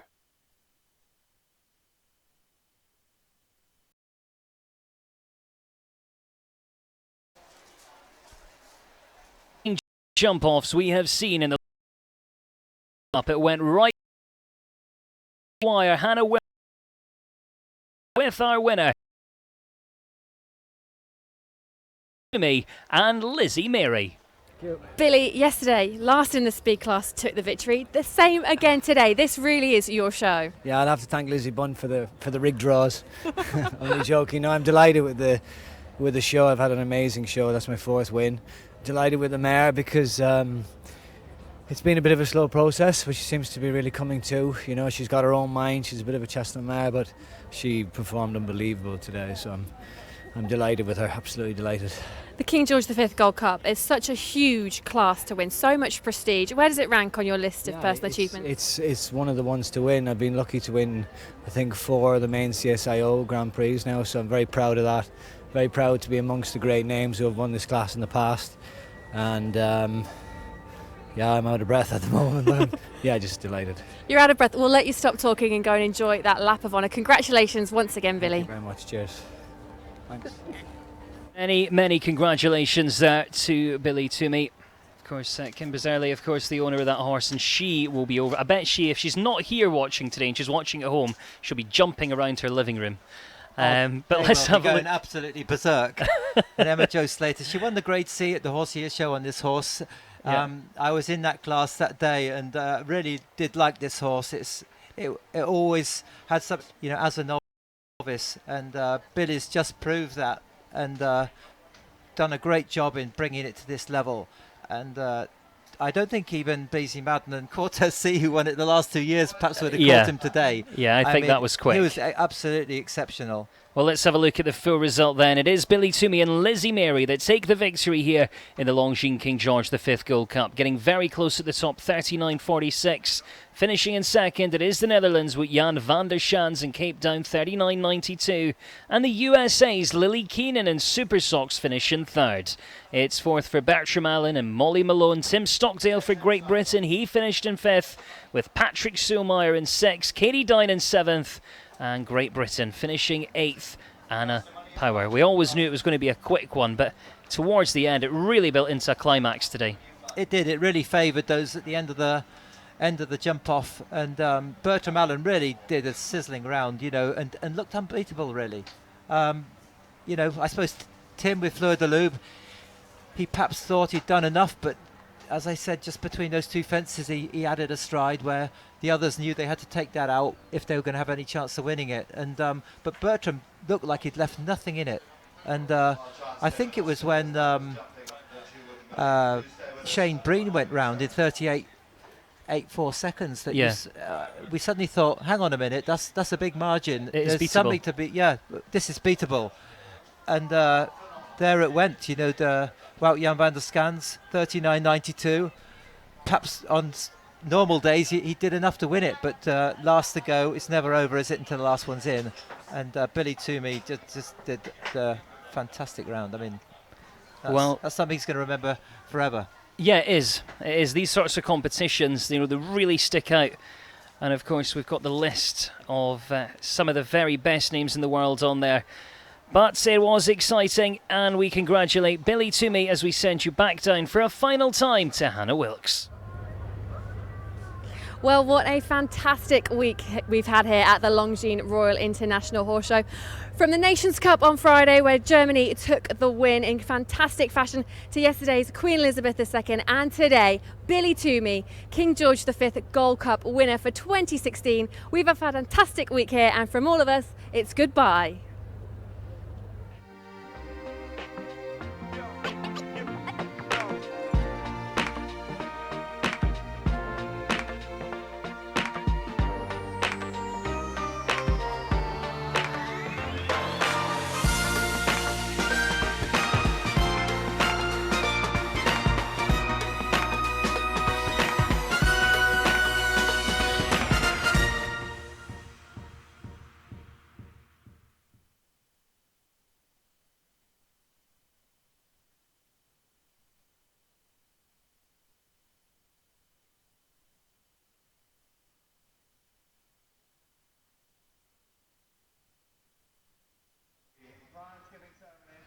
Of the Longines King George V Gold Cup.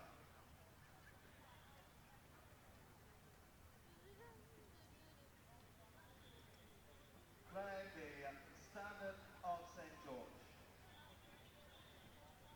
We are delighted to welcome the Longines Band.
the winner of the Longines King George V Gold Cup.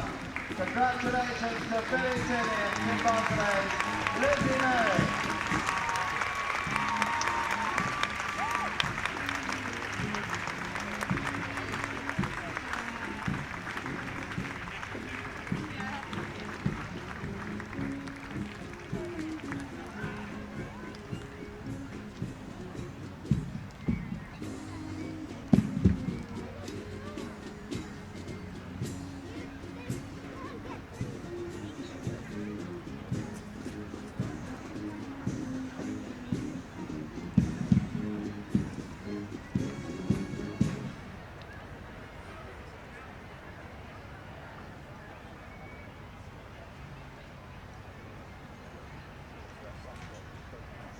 My lords, ladies and gentlemen, may we now ask you to please stand. The winner of the Longines King George V Gold Cup, Billy Toomey, Kim Barclay's Lizzie Mary, Ireland.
Delighted to welcome Roxanne Tierney, the PR Manager, Longines, UK and Ireland, to stand forward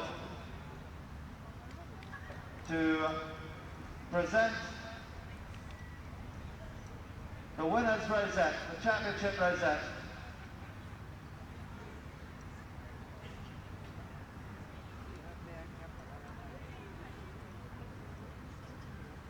And a beautiful Longines Conquest Classic watch to Billy Toomey and Lizzie Mary.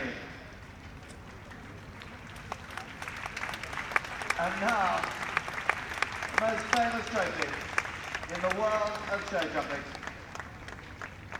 Solid gold, steeped in history. And the name that will be engraved in 2016 is Billy Toomey and Lizzie Mary, the winners of the Longines King George V Gold Cup.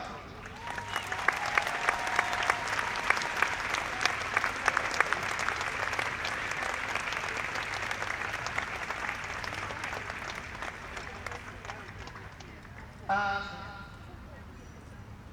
Roxanne now stepping to collect and congratulate our fabulous supporting cast. So near and yet so far. Botchum van der Schans, Cape Town for the Netherlands. Lily Keenan, Super Socks, USA. Bertram Allen, Molly Malone V, Ireland. Tim Stockdale, Relive, Great Britain. And Patrick Steiner and Longines for Germany. It has been the most fantastic 6 days here at the Longines Royal International Horse Show. And believe you me, the jumping that we have just seen doesn't get better than that anywhere in the world. A tremendous victory, such a popular man. And congratulations, the winner of the Longines King George V Gold Cup, the Kim Barclay's Lizzie Marie, Love of Honour, Billy Toomey, Ireland.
One more time. Billy Toomey and Lizzie Mary Ireland.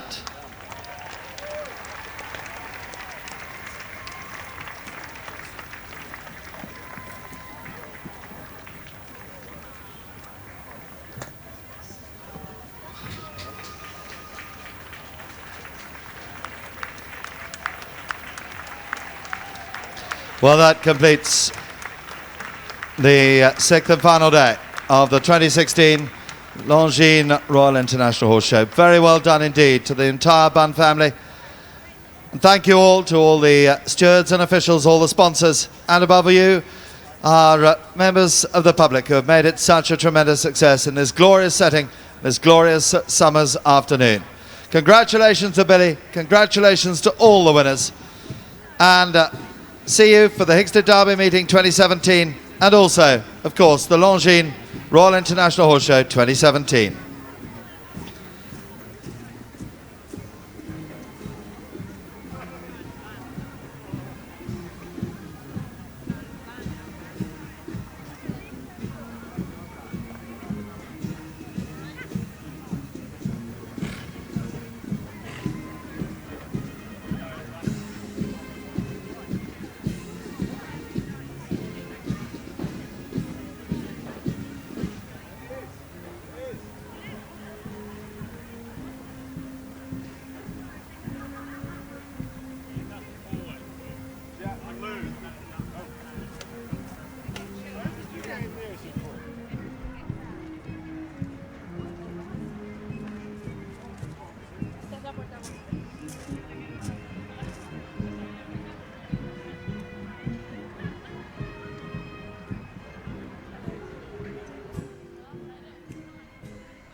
At Bunn Leisure, you'll find everything you need for a fantastic holiday.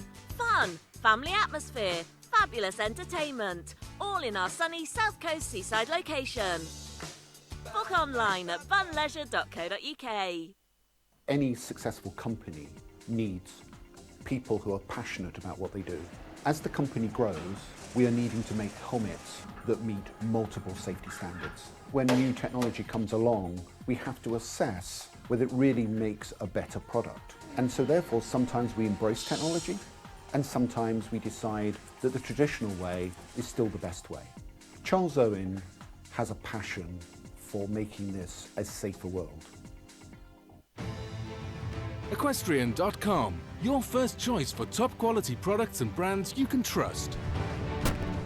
It's where you'll find the most comprehensive range of clothing and equipment for horse and rider, saving you time and money. Whether in the yard at home or competing in your chosen discipline, Equestrian.com is here to help. Equestrian.com, proud sponsors of the iconic Hickstead Derby.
Omega Rice is a rice bran and linseed supplement that maintains condition, healthy skin, a shiny coat, and is easily added to your horse's normal feed. It's suitable for competition horses, veterans and fussy feeders. You'll find only the highest quality ingredients and everything is manufactured to the highest standards in our UFAS and Beta-NOPS approved factory. Omega Rice is used and recommended by many top riders, including Olympic gold medalist Ben Mayer. For more information, visit omegarice.com.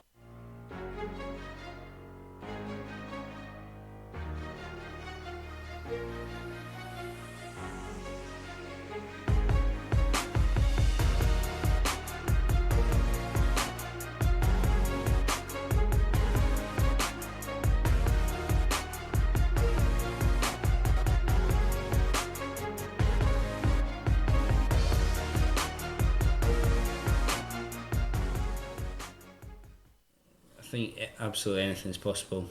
You know, I set myself a dream of winning the Rolex Grand Slam of show jumping, and we done it. I did, in a sense, start with nothing, built my way up. So I think anyone can do it if you're hard working enough and dedicated enough and have the right team behind you.